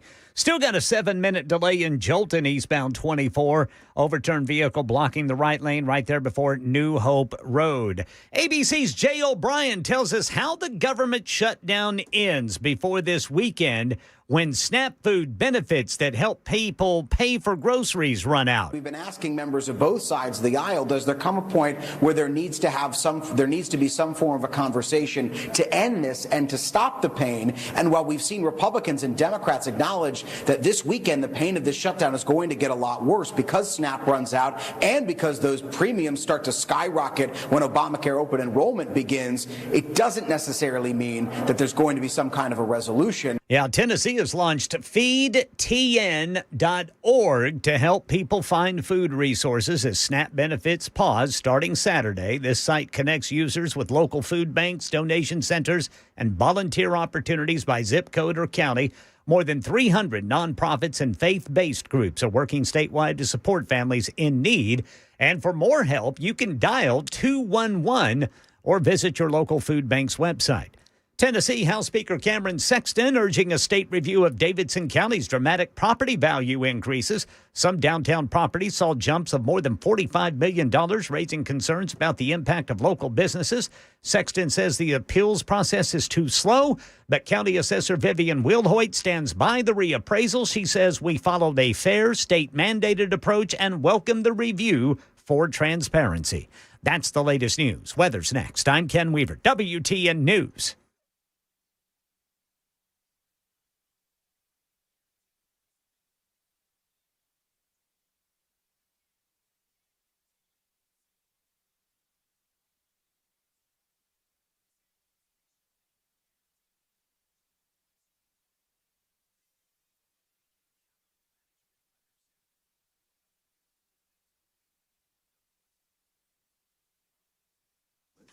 Well, this afternoon, clouds eventually giving way to some sunshine, high 57. Chilly tonight, low 42. Tomorrow, sunshine all day, 63. More clouds over the weekend, especially on Saturday. There could be some late day showers as well. Get the latest on WSW4 on TV and the app, too. All right, guys. USS, United Structural Systems, ready to help you, especially this time of year, that water building up, maybe your crawl space, your basement. Maybe you got a little sag when it comes to your foundation. USS will come out and check it all out. Do understand that you can't see stuff. It gets underneath there. Next thing you know, you look up 6-8 months later, you wonder why you're not feeling so great. All of a sudden, you find out you got mold, you got wood rot. Things like that are just a nightmare. Let USS come out and give you a free inspection. Doesn't cost you a penny. They're not going to sell anything you don't need. They've been in business 30-plus years and growing. They have 30,000 happy customers. And go look at their 5-star reviews. They're through the roof. They're amazing. So if you think you've got issues when it comes to your crawl space, your basement, your foundation, if you've got some sort of sinkage, maybe even, you look out there and you're like, hey, this doesn't look right. What's going on there? They can help you. Call USS today. Get an appointment. It's absolutely free. 615-488-7855. 615-488-7855. Check them out online at USSTN.com.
Chad Benson Show.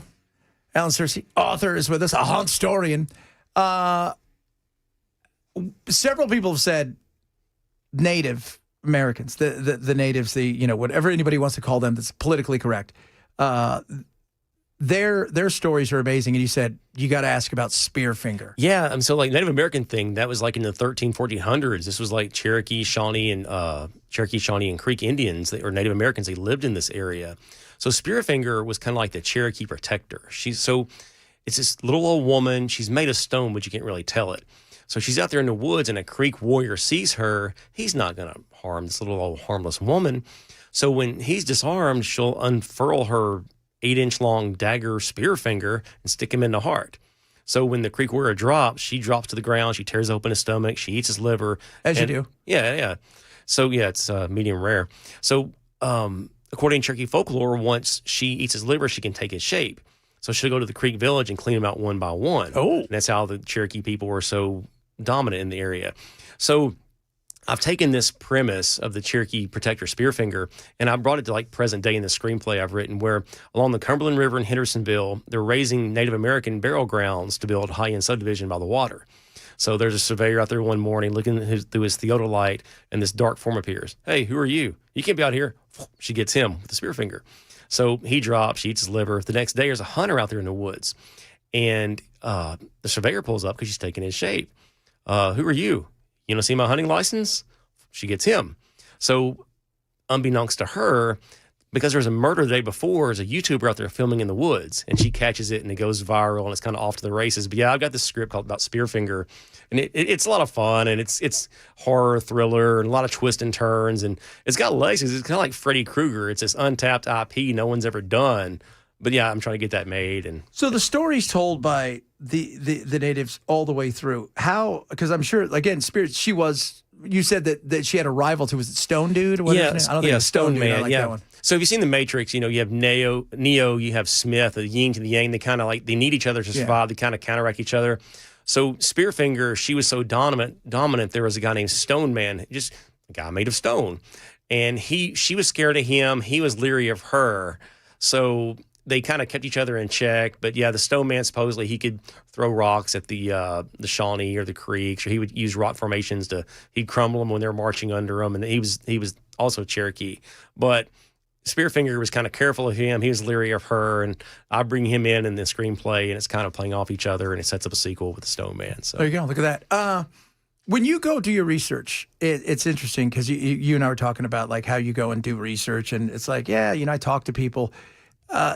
Because it's probably easier than it was 25 years ago because of the internet and stuff. But how close do you get to the people that are living in these houses or in these areas when you're doing your research? Yeah, well, like when I wrote my Gallatin, Franklin, Murfreesboro book, I just walked the squares, just went to every business. Because all these buildings on the square, this was the center of commerce and business, and where these courthouses were back in the 1800s. Everybody came to the square. You didn't go to Kroger's. You came to the square where the grocery store was. And usually these 2-story buildings, you had your shop on the first floor. Second floor was a private residence where the shop owner lived. So all these people lived, they died. There's so much history on these squares. I would just go walk around the squares and talk to people. And after I've done this a long time, I told you, people will come tell me their ghost story. I'll be somewhere selling books one weekend. Oh, my dad grew up in Smyrna and he saw this. Oh, my grandma grew up in St. Louis and she had this happen. I'll make notes and dig in when I can. And it's like private residences, I don't really cover those. I had the Murfreesboro book I was working on back in 2020, and I met this gentleman on the square. I live right over here off East Main Street, and I told you, Forrest stormed the square, came down East Main Street, and all those buildings became hospital after that skirmish. So this guy's telling me, oh, yeah, there's a man. We see him up in the attic. We hear his footsteps. We just kind of know he's there. I'm like, this is great. I'm taking notes. He said, well, don't put this in your book.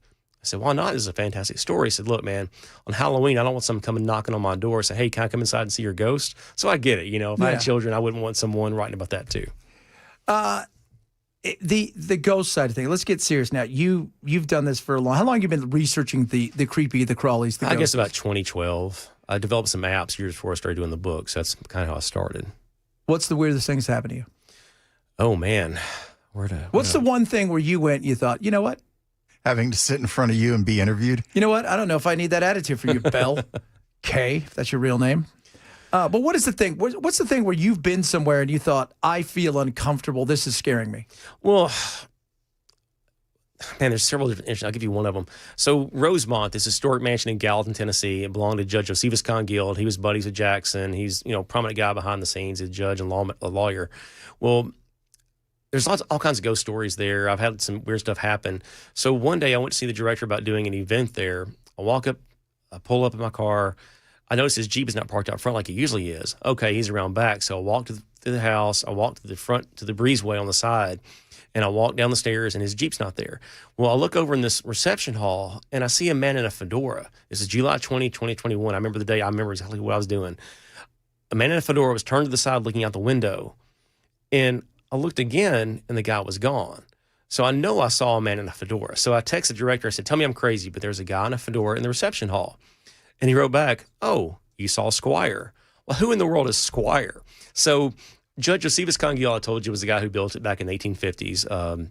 His family, they're prestigious, they're upper crust. Well, his grandson was also a very esteemed judge in Sumner County. So he was Squire. Well, he was married to a lady in the early 20th century who loved to have lavish balls and parties in that great big mansion. But Squire, he was kind of a common man. When she's entertaining all these guests in the mansion, he would go back there to his garage, which is now the reception hall, and tinker on his car, listen to the radio.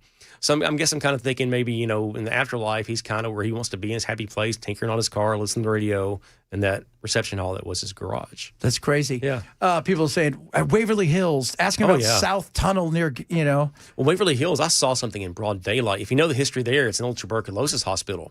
So those people, when they get checked in, most of them never checked out. Yeah. So it's up here in Louisville, Dixie Highway. It's it's a wild place. There's so many stories.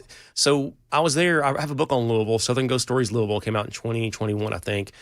I'm up there researching. I'm getting pictures for the book. And I'm walking down the hallway. And if you've been to Louisville, if you've been to the Waverly Hills, there's a lot. Every room is open air. There's so much light because tuberculosis patients need air 24/7. So during the day, it's solid light. Well, I'm walking down this hallway about 2 o'clock in the afternoon, and one of the rooms turns jet black behind me. Like there's an eclipse in one room, but the other rooms beside it are solid light. So it's weird. I asked one of the guides who's with me, I said, did you see that? That room turned jet black. She goes, well, honey, weird things happen here all the time. I can't really explain it. So a buddy of mine who worked there as a guide, I called him. I said, look, I was in Waverly Hills last night or yesterday. I saw this. This room turned jet black in the middle of the hallway. The other rooms were light. He said, well, you saw Big Black. So he told me Big Black was this entity or this thing that would overtake rooms. It sometimes overtook people. He told me one night he was working, and he was downstairs, and the next thing he knows, like 12 hours later, he's at his house on the couch. He has no recollection of driving home, but it overtook him too. So yeah, I know what I saw, and it was pretty strange. Talking to Alan Sisters, we talk about the folklore and the stuff that's been handed down. Because it's history too, and you talk about the Civil War, and everybody talks about Gettysburg is like one of the most haunted places on the planet. Mm-hmm. We had a lot of people die throughout here, and some of these places, you get a feeling when you go, right? There's a heaviness of stuff sometimes, and you think, it feels different. Yeah, well, I lived in a house in South Nashville. Like I told you, in 1300s, Middle Tennessee was a Native American village. This part of South Nashville was a Mississippian Indian village. Well, Judge John Overton in the early 1800s bought the property. He was buddies with Andrew Jackson, Superior Court Justice. He dug up 3 stone box Native American graves to build his big mansion there in South Nashville. So he thought it was funny. He called his house Golgotha, House of the Skull. That's what it means. Well, he got married, and his wife's like, let's call this place Traveler's Rest, a little softer and more family-friendly. So in the 50s, my great-grandparents bought 2 acres from the Overton descendants and built a house there in South Nashville. Well, my great-grandfather died in 97, 98. My great-grandmother in 05 was put in a nursing home. My uncle called me. He said, hey, would you mind coming living in the home? Insurance won't cover an empty house. So I moved in thinking I'd be there for 6 months. I was there 10 years. First night I was in this house, a trash can moved 8 feet in the middle of the night. I had a light in the den. Each night I'd turn it off. In the morning it would be on. It got so persistent, I just unplugged it and put it in the garage. I come home from work in the afternoons. All 3 TVs in the house would be on. I knew they were off and left that morning. So one day I hopped the fence and I walked over to the historic mansion and said, look, I live over here. Weird things are happening. Is this place haunted?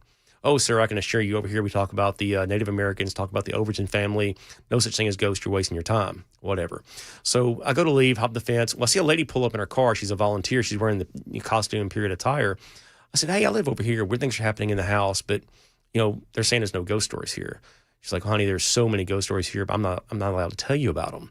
So it's, a lot of historic sites don't talk about it. Like you go to Franklin, the Carter House, Carton Plantation, those guides can lose their job for telling ghost stories, is what I've been told. So like the Hermitage, state-owned sites like the Hermitage, Cragfont, Rock Castle, they don't really embrace it, but it's like in Franklin, the Carter House, Carton, there's no ghost stories to speak of. Go across the street to the Loads house, and they'll invite you in, give you a ghost tour, show you surveillance footage from the night before where a mini ball jumped off the counter and rolled 8 feet down the floor. So, yeah. Wow. Talking to Alan Searchers, we talk about his latest books and all the things he's doing, and we're going to make sure we give out all his information before he gets out of here. The most famous ghost out here in Tennessee, what is the most, like, if you were somewhere else outside of the Bell Witch, okay, you were somewhere else, like, what's the most famous haunting outside of here? I think Middle Tennessee, probably I would say, we mentioned off air, Thomas House in Red Bull and Springs. That's kind of like a big deal in the paranormal community. It's this old historic, it's called Hotel Cloyd. It was a old hotel. Back before automobiles were prevalent, people would go to Mineral Springs resorts, and that's what this Red Bull and Springs was, is Mineral Springs town. And Hotel Cloyd, the Thomas House, it was a hotel. People go, they bathe in the sulfur water. Supposedly it made you feel better. Then when the 30s, the automobiles came in, people started going to the beach. Well, now it's a hotel, it's a family-owned hotel, and there's so many weird things happen. They have rooms where there's children. There's a room, they bought this bed from the P.T. Barnum estate, and the bed will move around in the middle of the night and like buck you out of it. Just weird things happen at Thomas House, and they have events pretty much every weekend for ghost hunters. And oh, that's crazy. That's crazy. Somebody said, was it Colonel Barry? Hendersonville? I don't know who that is. Yeah, Rock Castle. Daniel. Yeah, he had Rock Castle was the Smith family. He had Hazel Path. And they say my buddy actually owns Hazel Path. It's over there behind the school. And I was doing my research. I have a Hendersonville book, Southern Ghost Stories, Hendersonville, Tennessee. Hendersonville. They say that Hazel Path was haunted. My buddy actually owns it. He said, "Look, when I bought this place, I would smell cigar smoke on the stairs." He said, I got someone to come over and pump the septic tank, and the smell went away. So I think that was something with the sewage or whatever. But in my research, I found they hired the night watchman for Hazel Path when the school opened to come work for the school. They built a school right next door. And the watchman told newspaper reporters that the house stopped being haunted when they built the school. That whatever was there left the house and started haunting the school. Like they would hear people running around the gym, lights sway back and forth. But yeah, it's the school there, the Ellis Middle School, the former Hendersonville High School, that's haunted up there now. It's crazy, man. It's crazy. We're going to wrap it up with Alan straight ahead. And then next hour, back to, I don't know, talking about whatever the hell we were talking about earlier. What was we talking about earlier? Arm wrestling. Arm wrestling. That's right. Wrestling. Arm wrestling. Arm wrestling for the government shutdown. That's how we decided it. Ken came up with the idea. I thought it was a good idea. We're going to go with what Ken came up with. So we're going to wrap it up with Alan straight ahead. This is Chad Ben's Show, Super Talk 997.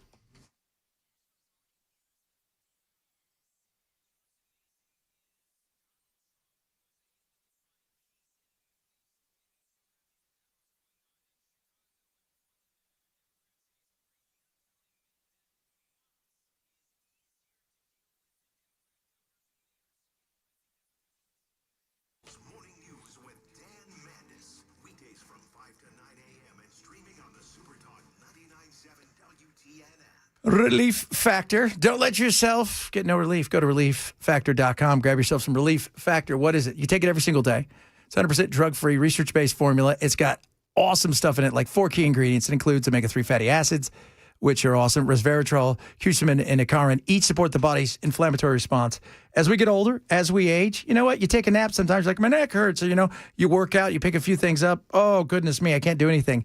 Relief Factor is going to help you with general muscle aches and pains, help you with your joints to recover, especially from physical exertion. And as we all know, especially as you're trying to get fit, the more that you can work out, the better it is. And Relief Factor will help you with that. It's amazing what it's done for me and my family. This is what I want you to do.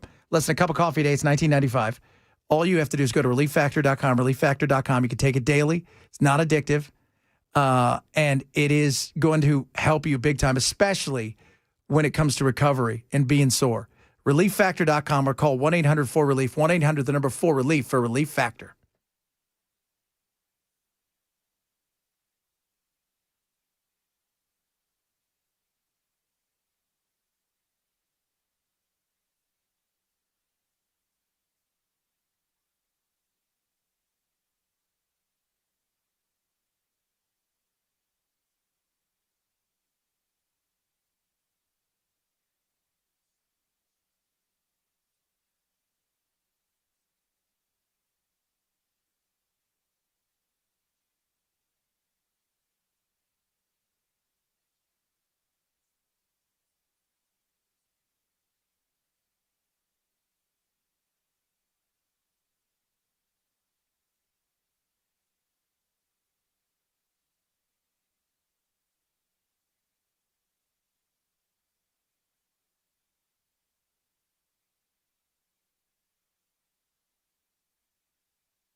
All right, guys. Let's talk about Busy Bee Plumbing, Heating, and Cooling in the spooky season. Let me tell you something. Still time. You to grab that pumpkin and get your free Beehive Club membership by, yes, carving Buzz the Bee. Post it on social media, tag them in it. You get a free Beehive Club membership. Here's the other thing that's amazing. If you need HVAC service, right? So you're like, yeah, I do. Schedule your fall HVAC maintenance. You're going to get a free dryer vent cleaning. That's $229 value. Free. There's no tricks there, guys. Only treats. Plumbing problems, they're going to take care of it for you. They're going to flush water heater for free with any plumbing repair, and it gets better than that. If you're ready for a new HVAC system, all right, this is scary good, as they say. You're going to get a free 10-year parts and 5-year labor warranty, a $750 value with any complete system install. What? So don't get haunted by the home hassles. Call Busy Bee today, where your service is sweet and the savings are spooky good. Busy Bee, plumbing, heating, and cooling. Call 775-7833, 775-7833, or visit them online at busybeehvac.com. All right, drivers still have debris in the lane. TDOT showing that 24 eastbound at Hickory Hollow Parkway. And in Jolton, that overturned vehicle still blocking the right lane, 24 eastbound before New Hope Road. And Tennessee has just announced a new website to go to help you if your SNAP benefits run out on Saturday. These stories and more coming up at 2 on Super Talk 99.7 WTN. He's a haunt historian, Alan Searcy. As we wrap it up here, a lot of you are like, don't wrap it up. This is more entertaining talking ghosts. Trust us, tomorrow's going to be all crazy ghost stories and whatnot. As you finish up here, people want to know, where can they get their books? They want to, is there a website besides Amazon? Where can they come out and see you, put on? They want to do a tour. A lot of people want to do a tour. Yeah, AlanSearcy.com. GhostofGallatin.com is the ghost tour for Gallatin. I'll be doing tours Friday and Saturday. I can do private tours for more pretty much any time. HauntedHendersonville.com. I have a radio show in Portland, Tennessee. I do, small station. I upload it as a podcast. Southern Ghost Stories. You can find it in Spotify, iTunes, wherever. The ghost stories, is there, because when you went into this, were you skeptical? Yeah, are you a believer? Yeah, I go to church. I'm a believer, but I try to debunk everything I can. So there's a place in Gallatin on the square where I have a show picture on my tour where there's a man's silhouette on the stairs. And I show people on the tour, hey, look at this man on the stairs. Then I zoom back and you see there's a chandelier and all the bulbs are burned out except for 2 that are shining on was it the big beam in the middle, giving it looks like making a man on the stairs. But then I show them something I can't explain where it's this haggard old lady in a window that it's one of the creepiest pictures I've ever seen. So, yeah, I try to debunk everything I can. But, yeah, I've seen stuff in Gallatin. I lived in a haunted house in South Nashville. I've had weird experiences all over Middle Tennessee. I mean, even in St. Louis, other parts of the country where I've done these crazy adventures I've been on. What's the most haunted place outside of here? What's the place where you went and you thought, well, this is just uncomfortable? Oh, man. It's hard to say. I have a Chicago book, Ghost Stories in Graveyard Tales Chicago, the Congress Plaza Hotel. You know the story there? During Yugoslavia, they had a civil war. The immigrants came to Canada, went to Chicago. The husband's trying to start a business in Chicago. Well, the lady is homesick. She's heartbroken. She takes her 2 kids, tells her husband, hey, we're going to the zoo. She goes to the Congress Plaza, checks in the 12th floor. She throws her kids out the window, and she jumps behind them. So I talked to a security guard, and he's like, hey, I've seen this little boy walking the halls on the 12th floor where they got thrown out. So, yeah, Chicago's got some wild stuff. St. Louis, there's a vampire story in St. Louis. There's a girl who was convinced she had to drink blood to stay alive, and she would go to the jail and beg the jailers for blood. There's weird stuff everywhere. New Orleans, New York, Philadelphia, Louisville. I got over 40 books, just weird, wild stuff. New Orleans feels like a place that's just always haunted because of the voodoo and the stuff like that. Do you get that sense when you're there? And the other sense is, wow, this place is kind of small and gross. Well, I'll sell books in Nashville at the farmer's market during spring and summer. And what's wild is I'll sell more. I have 4 books on Nashville. I have downtown, I have south, I have west, I have Opryland. I'll sell more New Orleans books than all my Nashville books combined most weekends. It's crazy. Crazy. Alan Searcy, check him out. SIRCY. Yes, sir. There you go. Get his books. Go check him out. He'll do you guys and take you out for a tour in the whole 9 yards. Appreciate it, man. Have a good Halloween. Thanks for coming in. Hour number 3, straight ahead. Chad Benson Show, Super Talk 99.7.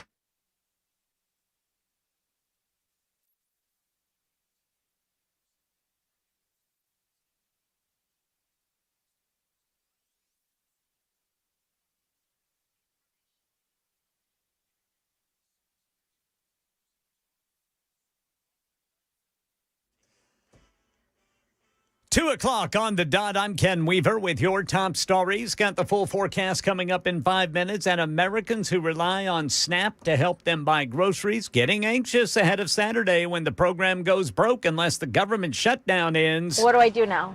How do I support and feed my children? Well, if you're in Tennessee, you can access feedtn.org to get help. This site, announced by Governor Lee today, offers a quick way to locate nearby food banks, donation centers, volunteer opportunities. More than 300 community groups are working together to provide emergency assistance. And for additional help, you can call 211 or visit your local food bank online. The shutdown putting a strain on the nation's air traffic controllers. But Doug Crulin, the president and CEO at Nashville International Airport, telling WTN's Nashville's Morning News with Dan Mandis, the professionals here are staying on the job even though they're not getting paid. All of them are currently not being paid, but they at BNA, they have been doing a great job of showing up and doing their job. And we've set all-time records in October for passengers, and they've been going through this stress right now. So very thankful for their dedication and professionalism. Yesterday, the National Air Traffic Controllers Association said the system's being put under intense strain by the government shutdown, and they want it to end. Tennessee House Speaker Cameron Sexton calling for a state review of Davidson County's latest property reappraisals, citing massive increases in downtown Nashville values. Some properties, including bars owned by Kid Rock and Garth Brooks, saw jumps of more than $45 million. Cameron Sexton says the spike could force businesses to close, that the appeals process is too low. The county assessor defends the process is fair and welcomes the review for transparency. Improving relations between the U.S. and China is good for Tennessee, according to Tennessee U.S. Senator Marsha Blackburn, who tells WTN's Chris Henshaw President Trump's trip to Asia is benefiting farmers. Our soybean farmers in West Tennessee are going to be so pleased that the Chinese are going to immediately go back to meeting their quotas and make those purchases. Yeah, ABC's Rachel Scott says it's part of a deal reached between President Trump and China's President Xi. We have a deal. The president says he will cut his tariffs on Chinese goods by 10%, bringing the total number to 47%. In return, Trump says China agreed to purchase soybeans from American farmers, crack down on fentanyl coming into the U.S., and delay restrictions on rare earth minerals critical for making everything from smartphones to cars. China's agreed to purchase 25 million metric tons of U.S. soybeans annually for the next 3 years, starting with 12 million metric tons between now and January. That's the latest news. Weather is next. I'm Ken Weaver, WTN News.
I was gone for a little while because we were talking about ghosties and whatnot. Anything happened? Did we fix anything yet with the government? Nope. Oh, God. I was so hopeful. Nope. No. Still pretty scary. The government never really gets fixed. It just gets a little less worse. Yeah. But you know what? That's the best way to describe it. A little less worse. Is this the best? Yes, this is the best bad idea we have. You have any other bad ideas? I've been staring at you through that entire interview, and I'm starting to understand why people would call you a liberal looking at that hair. This hair is pretty spectacular. Blue, green, yellow, orange, red. It's, look, I'm a clown, all right, man? Well, we already get clowned upon enough. Most liberals are clowns, too. They are. They are super clowns. That's part of their fun. You know what's funny? I always feel bad when you say liberal because classic liberals, for those of you who don't know, are if you ever look around the world, they're like the conservative side of them won, then they would say the Democratic Liberal Party won. You're like, that doesn't sound right. Classic liberals are different than progressive wackadoos. Right. Much more libertarian oriented. Yes. Those scare me, progressive wackadoos. You know who you are out there. You understand who you are out there. Man, that was cool having him. I love the ghost stuff. I like stuff like that. Yeah, man. I tell you what, nothing wrong with a good old haunting.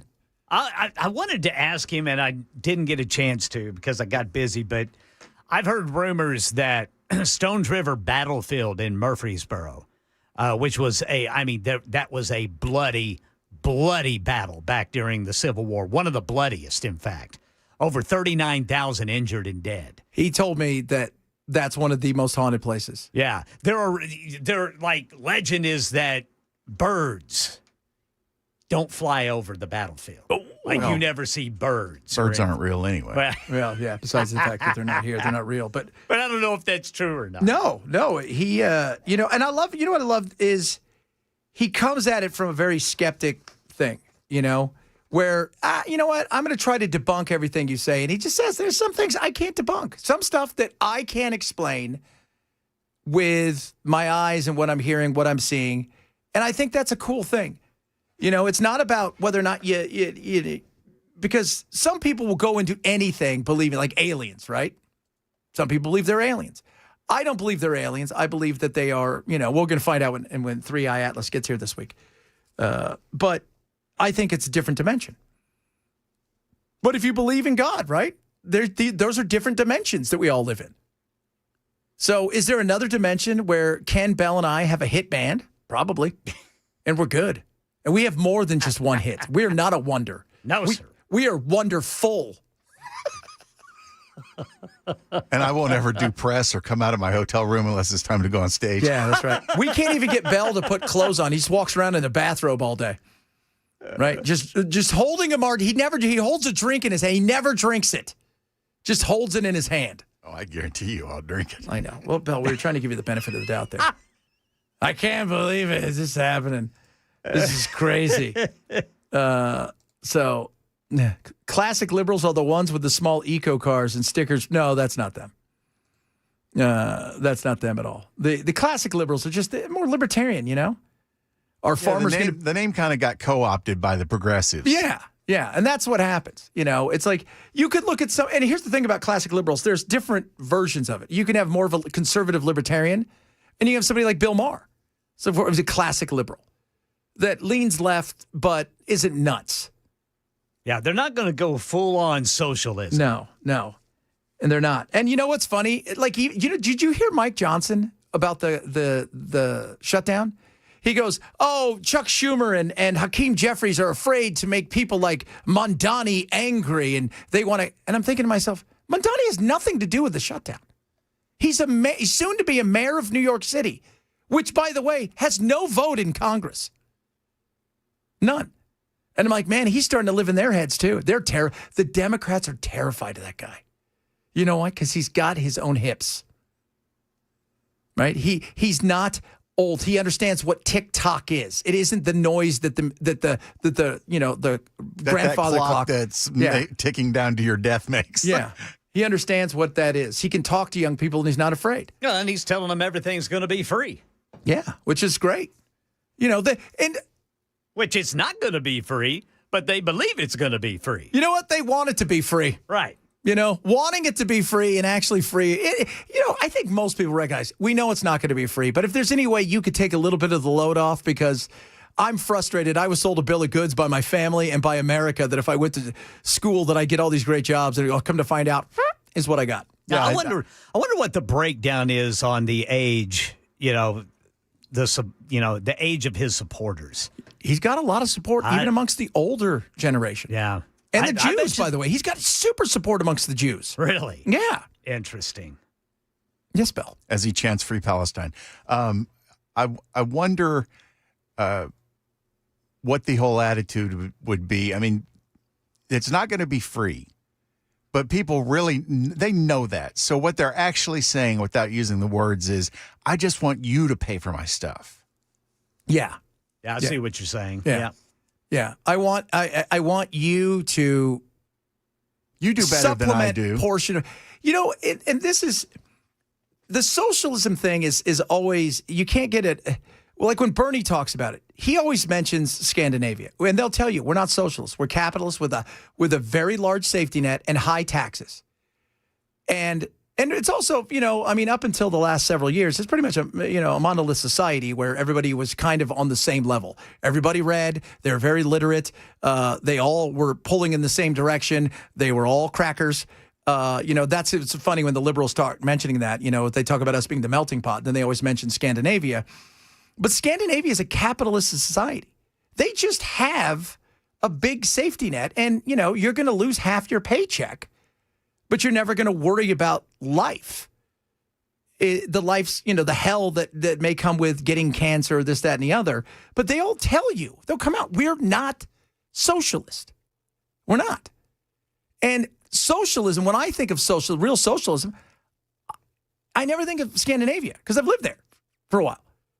I do think of, all you got to do is point to Maduro. That's socialism. That's what that looks like. Yeah, Cuba. Cuba's a dictatorship. I mean, they pretend, at least in Venezuela, that it's we're free for election. They pretend. But Cuba, and there's socialism right there. That's what that looks like. Now, what the socialists will tell you is, well, if America wasn't so tough on them, and America took off all of the horrible, mean rules and regulations and all the tariffs and the embargoes and everything, they would be great. No, they wouldn't. Because they still don't produce anything. The government still runs everything and takes. And the whole thing about, and this is the thing I've always laughed about when I talk to people and they talk about, how it's never been done right is, all of these places, nobody's dying to break into them. They're all dying to break out. And something as far as SNAP goes, if you are dependent upon SNAP for getting food, getting groceries, and I'm not saying it should go away. I think there's definitely a certain level that should be there to help people. But if you're dependent upon the government to provide you SNAP, what's happening right now to you and losing your SNAP benefits is because you depended on government. Yes. Government was providing it. Now government is going to take it away for at least a while. Yeah. That's why you should never rely on the government. No, never. Never rely on government. See, the thing, and that's why if you go and read so many books about socialism and communism, and you go and see, the first thing they always talk about is controlling healthcare, as well as rearranging the language, is so important because you get the dependence on government where you could take it away. See, what we have here is so much different because we've all grown up in a world of absolute freedoms outside of poor Larry out there near Percy County, whose freedoms were taken away by a meme. But we've all grown up in a world of absolute freedom. So that's not going to work the way it does with other places. Other places, they can turn the spigot on and off. And that's what it's about. Turn it on, turn it off, turn it on, turn it off. Well, can you imagine if we had Medicare for all and what would happen on a government shutdown when it came to that? Suddenly, the government's going to tell you, well, sorry, you can't go to the doctor for a while. Yeah, exactly. Why? Because they're providing it. They're paying for it, so therefore they control it. Yeah, that's it. And China realized they looked over at the Soviet Union and said, we've got more people than they do, and we're going to fall apart.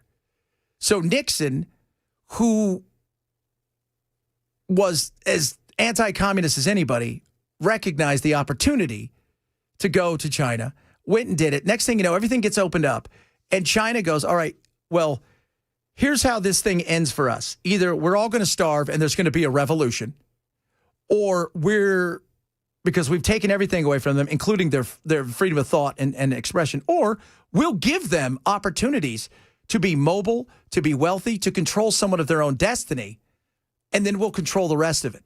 If we take both away, we're going to perish. If you take away a man's money and his need to survive and his need to be, to feel like there's something, and this is human beings' nature, they're going to push back in a major way. You can't take away both. And that's why, because there's this whole bizarre world of like everything's going to be free, that's a lie. It's not free. And that freedom, by the way, even if everything was free, comes at a cost, and that cost is your freedom of thought, your freedom of expression, your freedom to hold your own destiny in your hands. Freedom of movement. Yeah. Yeah. So you might get free stuff. You might get a free apartment. You might get free health care, but it comes at a cost that you may not understand. Not now, but you will. Oh, but I do like the fact that Mandani scares him. And I thought, you know what? Let him. Go ahead.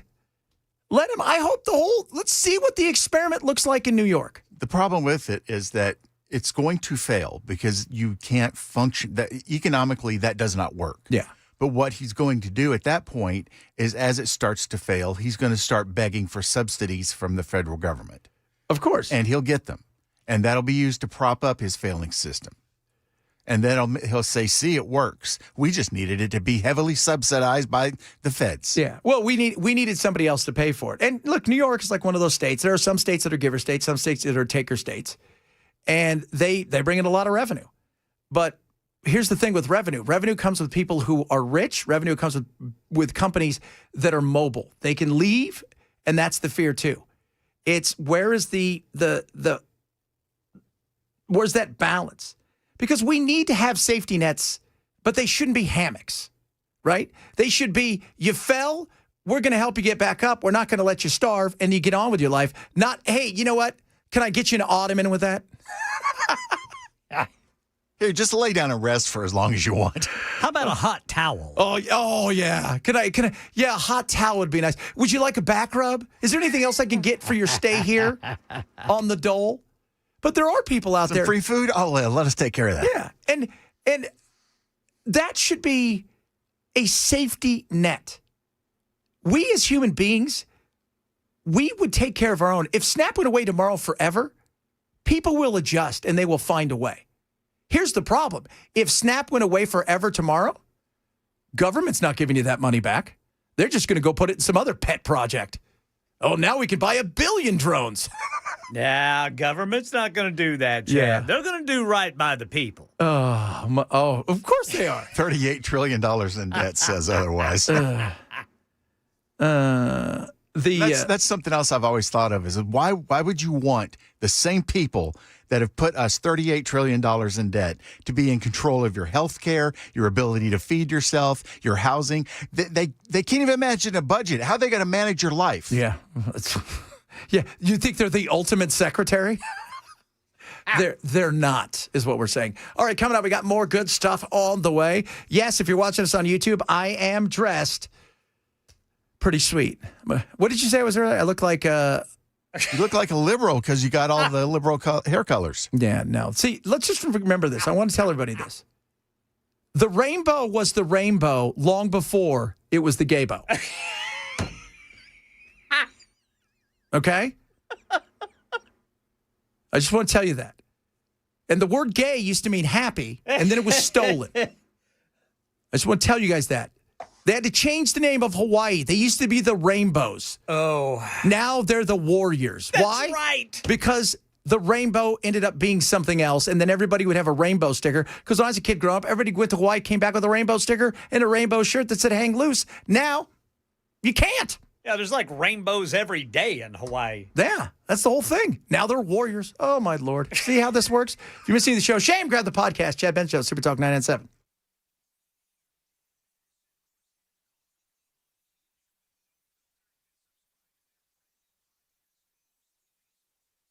The best comedy is simply reading the headlines. Mostly peaceful. Available on YouTube, Spotify, Apple Podcast, and on the Super Talk 99.7 WTNS.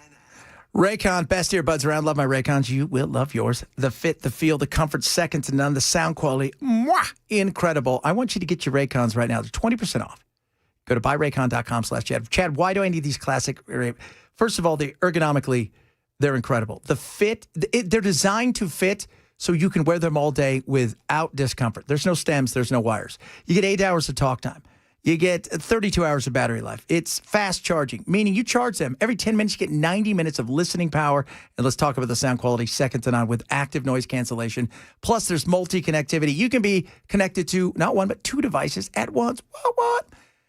30-day happiness guarantee. They make amazing Christmas presents. So why don't you do this? Go to buyraycon.com/Chad now. Get a 30-day happiness guarantee. You're not happy, you send them back within 30 days. You get your money back, no questions asked. It's their anniversary. 3 million people have bought Raycons. And these classics are amazing. The classic earbuds from Raycon right now, 20% off. Buyraycon.com/Chad.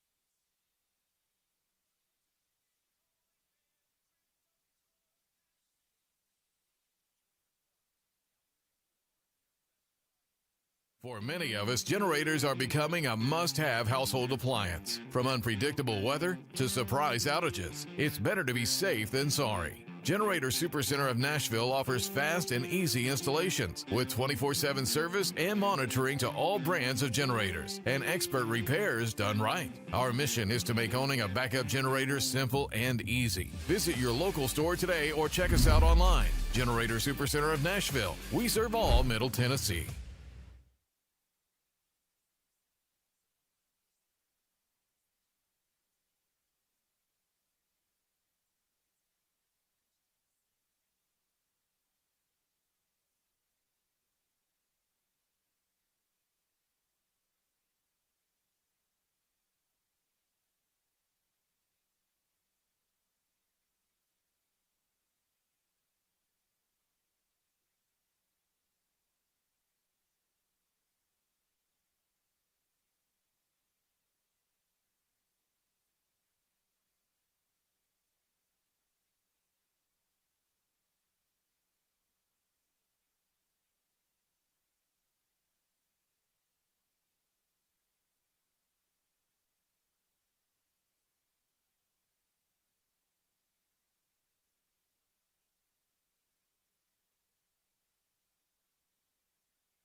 Americans who rely on SNAP to help them buy groceries getting anxious. We'll tell you more coming up at 2:30 on Super Talk 99.7 WTN.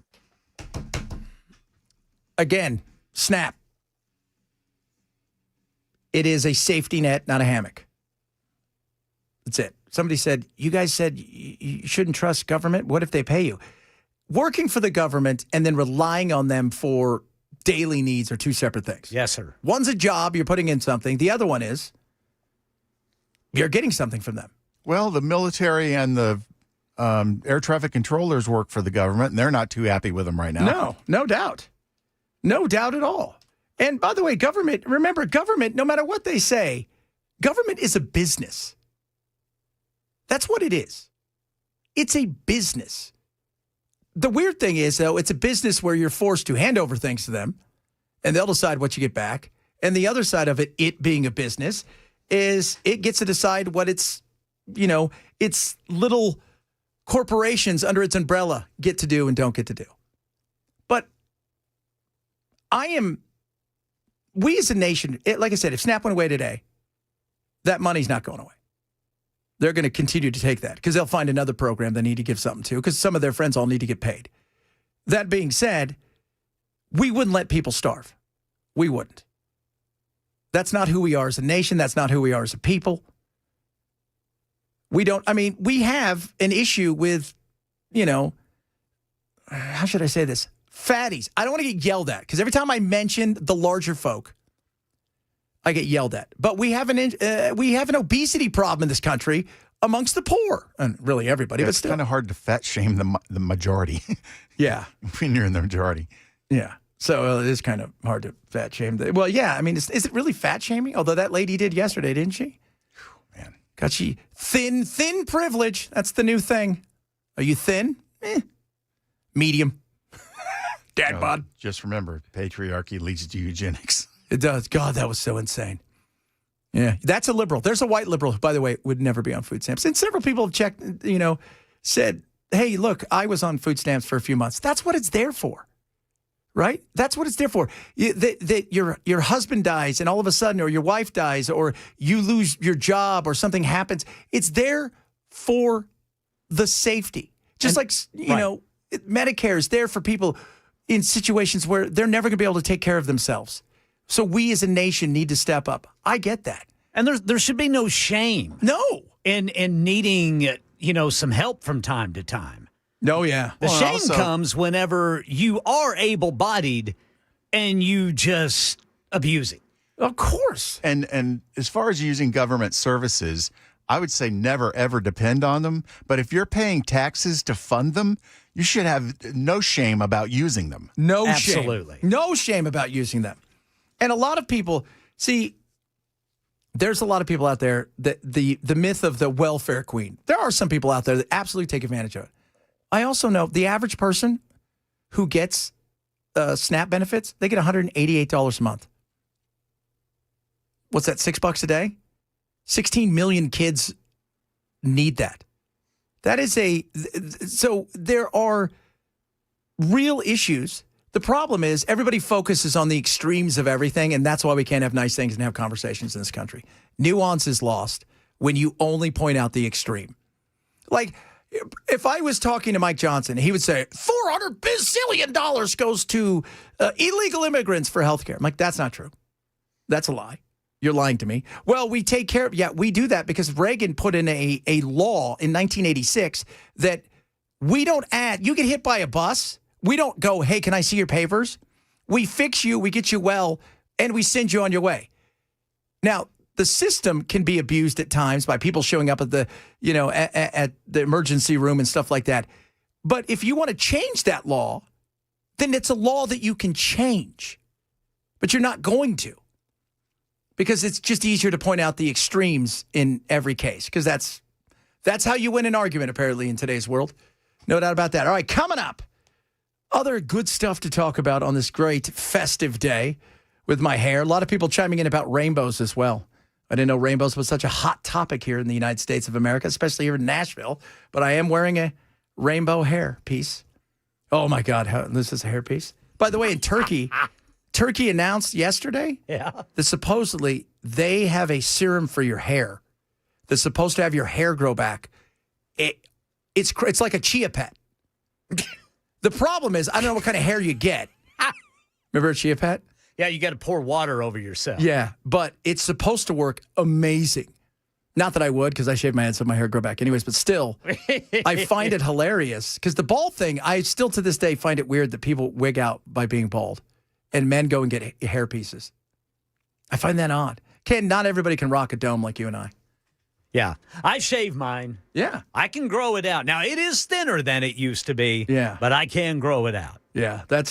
I'm just letting you guys know there's a new thing apparently that's spectacular. We'll talk a little bit maybe about that. By the way, we're also going to talk about the robot they're taking orders for the first Bring it home robot. And no, you can't do that to it, so settle down, Bell. Chad Benson Show, Super Talk 997.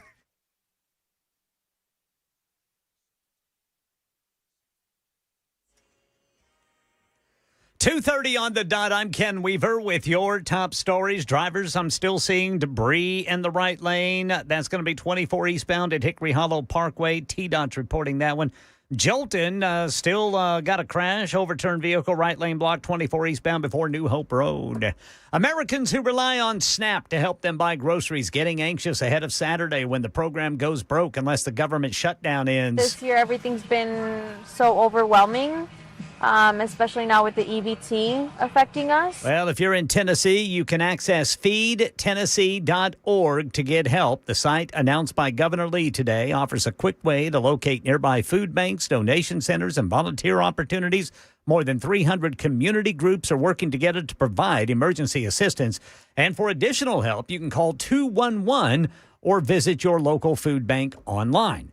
The U.S. military sending a team to Jamaica to assess the damage from Hurricane Melissa, which made landfall there as a Cat 5. Desmond McKenzie's Jamaica's Minister of Local Government and Community Development. There has been casualties, and we do anticipate, based on our information, that there'll be more. Yeah, 490,000 customers without power there in Jamaica. Officials have not yet provided the number of fatalities due to the hurricane, but as you just heard, the Minister of Local Government and Community Development says there will be.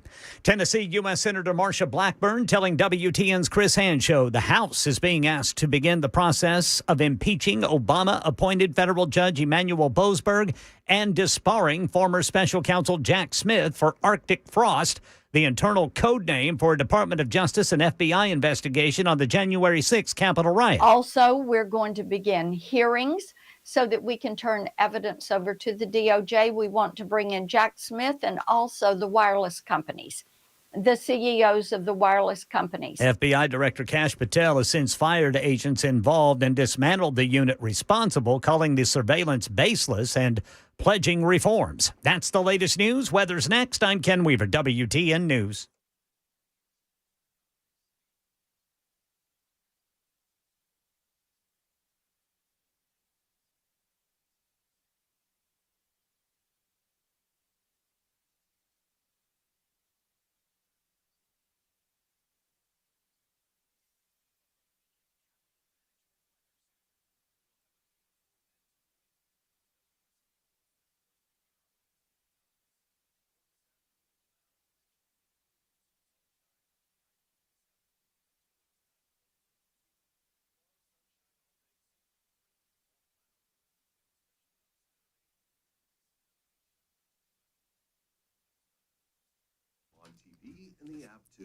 Beacon Capital wants to talk to you about all things when it comes to retirement, especially things like taxes. People get to retirement, they don't think about taxes. And one big, beautiful bill, very big, had a lot of stuff in it, including deducting up to $10,000 off in your car loan, right? But there's things that you have to make sure you qualify for this and certain restrictions, but the opportunity's there. Or how about this? If you are a senior, 65 or older, you're eligible for an additional senior deduction up to $6,000. Now, there's a phase out with all of these. They're not a complete elimination tax on Social Security, but it helps, right? And then you get to things that you might think about. Yes, the dollars and cents matter. Guess what? Beacon can help you with that. Then you get to things like long-term care, estate planning. All of those things are a necessary evil in this world. And you know what? Beacon makes it simple and easy for you. Get a free consultation with them. Call them today. Tell them I sent you. 615-488-9303. 615-488-9303. They're local. Go sit down, have a chat with them, see what they can do for you. Maybe you need all of these. Maybe you need just one or two of these. Doesn't hurt to have a second opinion. 615-488-9303 or online at beaconcm.com. This is a paid placement.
Chapter wants to talk to you about your Medicare plan.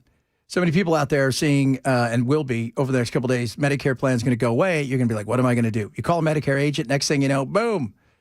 You find out they put you in some, you weren't really thrilled by it, but you're stuck with it, and they're going to get the most commissions. Medicare can be a nightmare. It can come and go. That's why I want you to talk to my friends at Chapter. Chapter is going to help you out. They don't work for big insurance companies, and they do not work for the government. They work for you. On average, seniors save $1,100 a year by working with Chapter, and it's absolutely free to you. Okay? Simple and easy. There's no gimmicks. There's no pressure. Go to your phone, pick up pound 250. You pick up that phone, pound 250, and you're going to say keyword Medicare plan. They know it inside and out. And within 20 minutes, you'll have all your options in front of you. It's that fast. Find out what they can do for you over there at Chapter. Hit pound 250 and say keyword Medicare plan for Chapter. Da-na-na-na-na, ba-da-da-bow. A lot of you chiming in about the government. I said they're a business. They're like, they're not a business. They produce stuff, by the way. Now, they don't produce cool hats or anything, but they do. It's not, I mean, people say they don't do anything. They do things. They do produce some stuff. Whenever there's money involved in anything, it feels very businessy. Like, here's a perfect example. Do you think the NFL is a business? Because it's a 501(c)(3). Wait, what? Yeah, it's a nonprofit. Well, just the corporate. I mean, the teams aren't. No, the teams. The league is. But the league makes revenue. Nobody does it for free. It's like there's so much, and the government doesn't do it for free because money courts power, power courts money. They want money, right? These individuals, it's the same thing when you talk about the uniparty. The uniparty is like, I always go, it's like watching the Savannah Bananas, right? They've got the other team. It's not like watching the Generals. Was that the name of the ones that Globetrotters took on? It was the Generals, right? Yeah, it was always the Washington Generals. Yeah, then they sucked, right? They always lost. They never won, right? But with the Savannah Bananas, it's baseball. The Bananas are the name, but the other team wants to win, and they get to do stuff too. It's the same thing with our parties. They're playing baseball. We're all playing the same game. They want to win. The other team wants to win. But at the end of the day, they're going to go back out in the field and play baseball again, try to beat the other team. But they want to keep you coming to the game. And at least the Savannah Bananas are fun. At least they are. Man, they're expanding all over the place. I love that. That is so cool. I saw the robot. So there is a robot that is under $20,000, and it's going to be the first one for homes. And it's not tiny. It's like a real robot. It doesn't look like the ones you see, like body size. About 5'5"-ish. I mean, they have normal strength too. Like they didn't say. Everybody thinks they're going to be strong. They're going to be able to crush stuff. They're not. These aren't. Well, not till AI gets a hold of it. Not till AI gets a hold of it. The weird thing about this is it takes them a few times to get stuff. They need, though, they Oculus in with the robot for the first few days while you're working with it, because they need to almost program the robot with their eyes. But this is $20,000. And you're thinking, well, $20,000 is a lot of money. No, it isn't. No, it isn't. Not when you think about cheaper than most cars. Yeah, absolutely. Not when you think about where these things are going to be. In a couple of years, you'll be able to pick this thing up used, right? I'll pick up Francis Hughes for, $1,300 on Craigslist. And I made a dangerous friend. Craigslist. This thing, though, it looks like you want the, at first, because they asked them, why haven't you skinned them up yet? And they're like, we're not ready for that. Well, and you got to get the internals correct and working properly. Yeah. And debug all that before you even worry about what they're going to look like on the outside. Yeah. So that's the big thing. So they have trouble with some stuff. Like loading dishes, was watching them try to, the Wall Street Journal did a big piece on them loading dishes. That didn't go well. Took a while. Like the lady asked, can you bring me some, I forgot what it was called. Can you bring me some water? And it went over to the refrigerator, and it had a tough time maneuvering with the refrigerator a little bit. But it is so weird how fast this is moving, that these things will be in houses next year because somebody's going to get them. But what is seems like an odd thing will be 2 or 3 years from now not so odd. And then they will start to skin them, which sounds, again, gross, creepy, and weird. Man, it is... that is just crazy. 20 grand for the robot. And that's the starting price, so it's only going to get cheaper. Yeah, it's only going to get, yeah. Because remember, like, DVDs and CDs? I remember watching The Wedding Singer with Adam Sandler. The guy comes in and goes, I bought a CDC player. It only cost me $1,100. Only. When I finally bought my DVD player, I paid $250, and by the end of that year, I think they were selling them for $99.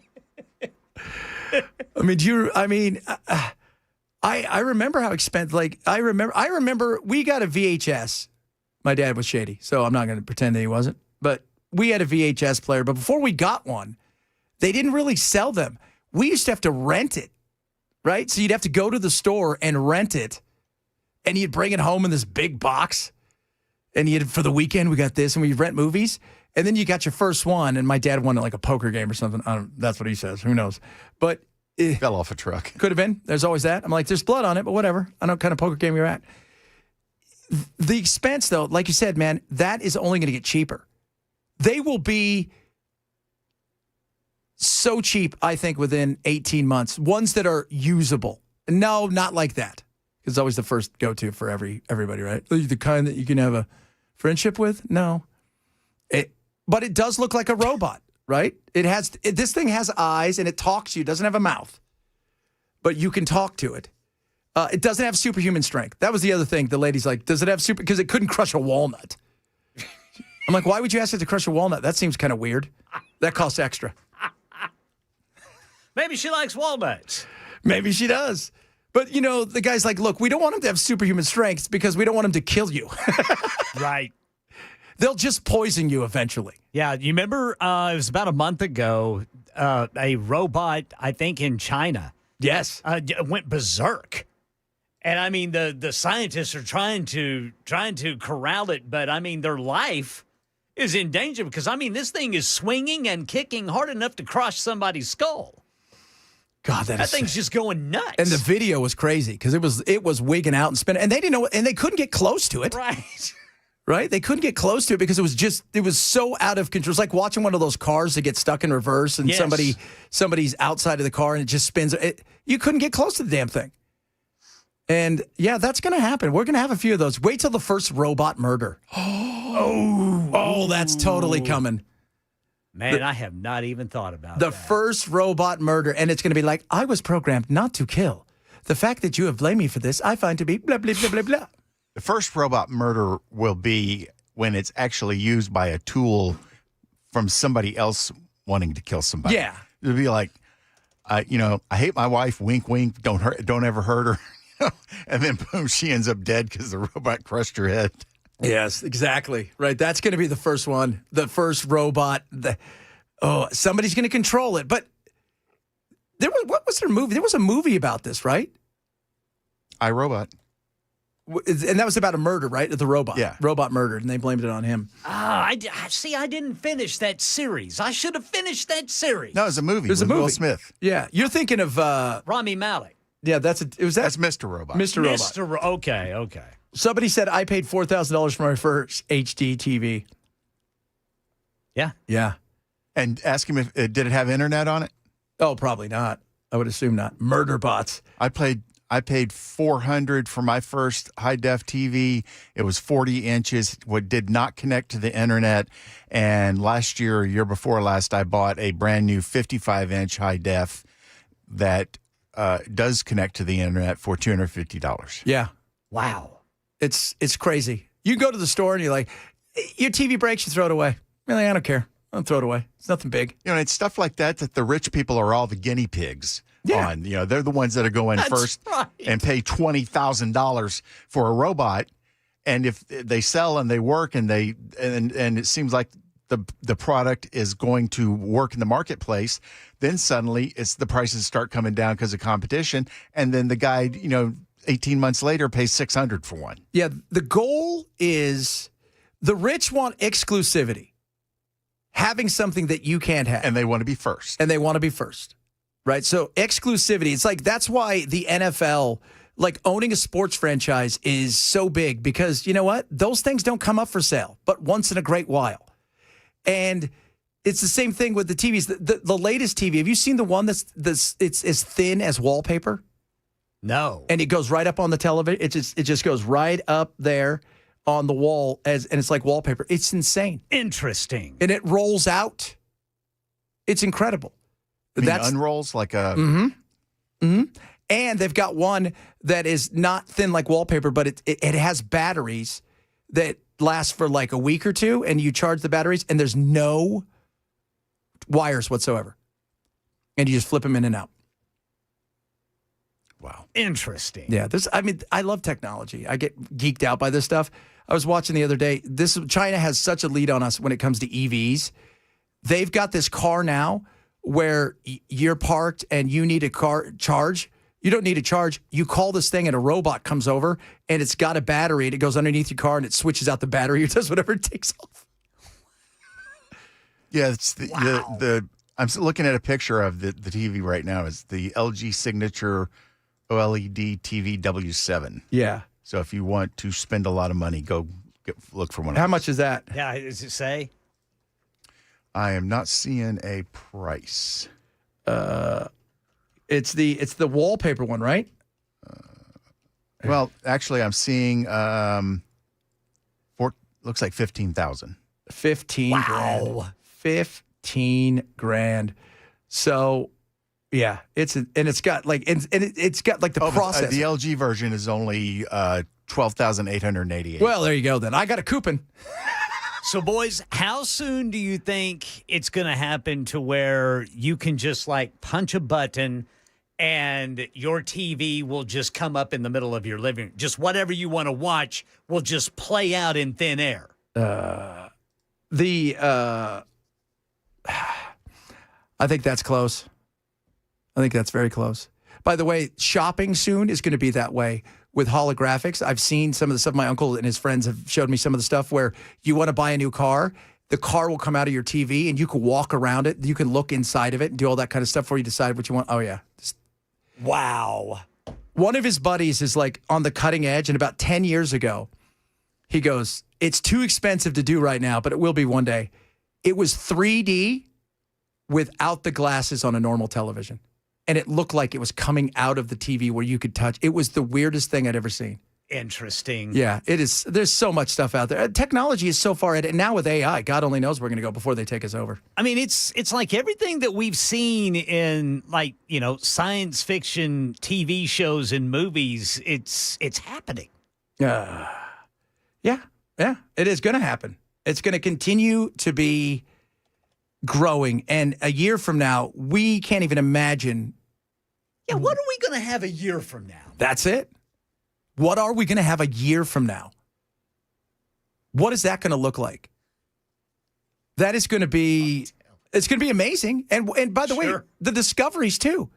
Because the way that this thing is going through, think about how amazing it is. And with the computing starting to grow, right? And we're getting towards that quantum computing level. Wait till we see, hey, they solved leukemia. Why? Because it went to another dimension and found the cure for it. Wow. That's going to be the stuff that's coming. That's going to be crazy. All right, we're going to wrap it up straight ahead on this beautiful Thursday. Tomorrow, our Halloween show is going to be fantastic. Matt's going to join us here pretty soon. The welcome Matt. We'll see what he says about my costume, if he made fun of like Bell did. Chad Bench Show, Super Talk 997.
I just got told by young Jackson that I look good. There you go. I like that. Brother Jackson, he's not afraid of clowns. No, he's not afraid of clowns. He said he'd punch a clown if he had to. There's no reason to punch a clown. It's not very nice, actually. I think it's kind of a rude thing to say. They have rights, too. They do. Yes, treat us like people. That's all I'm saying. Clowns do not have rights. Not this country. I'm anti-clown. What's up, brother? What's going on? Matt's here. You look thrilled. I'm happy. I'm good. Been busy. What have you been doing today? Been doing a lot of things. I can't talk about them on the radio. Oh. Is it like... Well, some of it involved buying things for people who might be listening. Oh. You know what I'm saying? Getting presents. You know what I'm saying? Prezzies indeed. And, and then in the process of doing that, I'm obsessed. I met a dog. And, I'm really focused on dogs. Dog crazy. I'm kind of dog crazy. I think dogs are better than human beings because they are. And the lady told me that she might be selling the dog because she can't handle the dog for a variety of reasons. And now I'm obsessed thinking about this dog. What kind of dog is it? It is a Greater Swiss Mountain Dog. Oh, yeah. I had a lesser one. It was smaller. Yeah, teeny. Yeah. This is a greater one. This is big time. Oh, how big is it? I don't know. 18 months, probably 135, nice. 140. Nice. Are you receiving some resistance to this idea? No.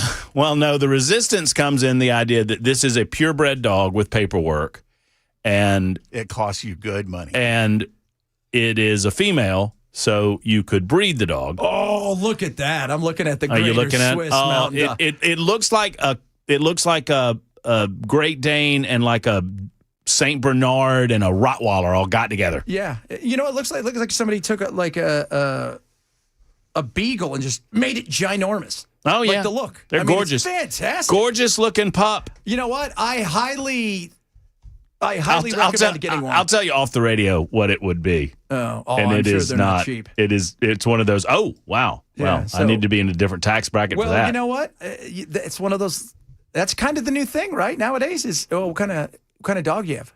That shows you the wealth. Mm-hmm. It's not your watch. It's your pup. Mm-hmm. Oh, I like these. So we're doing a little bit of we're cutting up meat. We're a clown, but we're cutting up meat. Is that what we're doing? Yeah. I've gone off the deep edge. Yeah, so we're kind of like we're kind of Leatherface here. But Yeah. I switched over to your outfit. I'm sorry. No. So we're kind of Leatherface going on here, but we're also we're a clown. Yeah, because I've already chopped up everybody, but I don't want to get my shirt dirty. I don't that's why I blame got you. This. You don't want that to happen. Look, you got to have standards. I do. You know what we were talking about today, Bell and I? At some point in time, you look at Michael Myers. He's ginormous. You think he's got to eat at some point in time. Oh, yeah, sure. Does he just roll into Taco Bell and get like 12 tacos? And how does he order them? I know. He never says anything. No. Well, he goes to the self-checkout. Nowadays. Yeah, because of the McDonald's kiosk. He's showing an old lady how to do it because she can't figure it out. Chops her head off. Oh, Matt, straight ahead. Oh, kids, have a good day. We'll do it again tomorrow.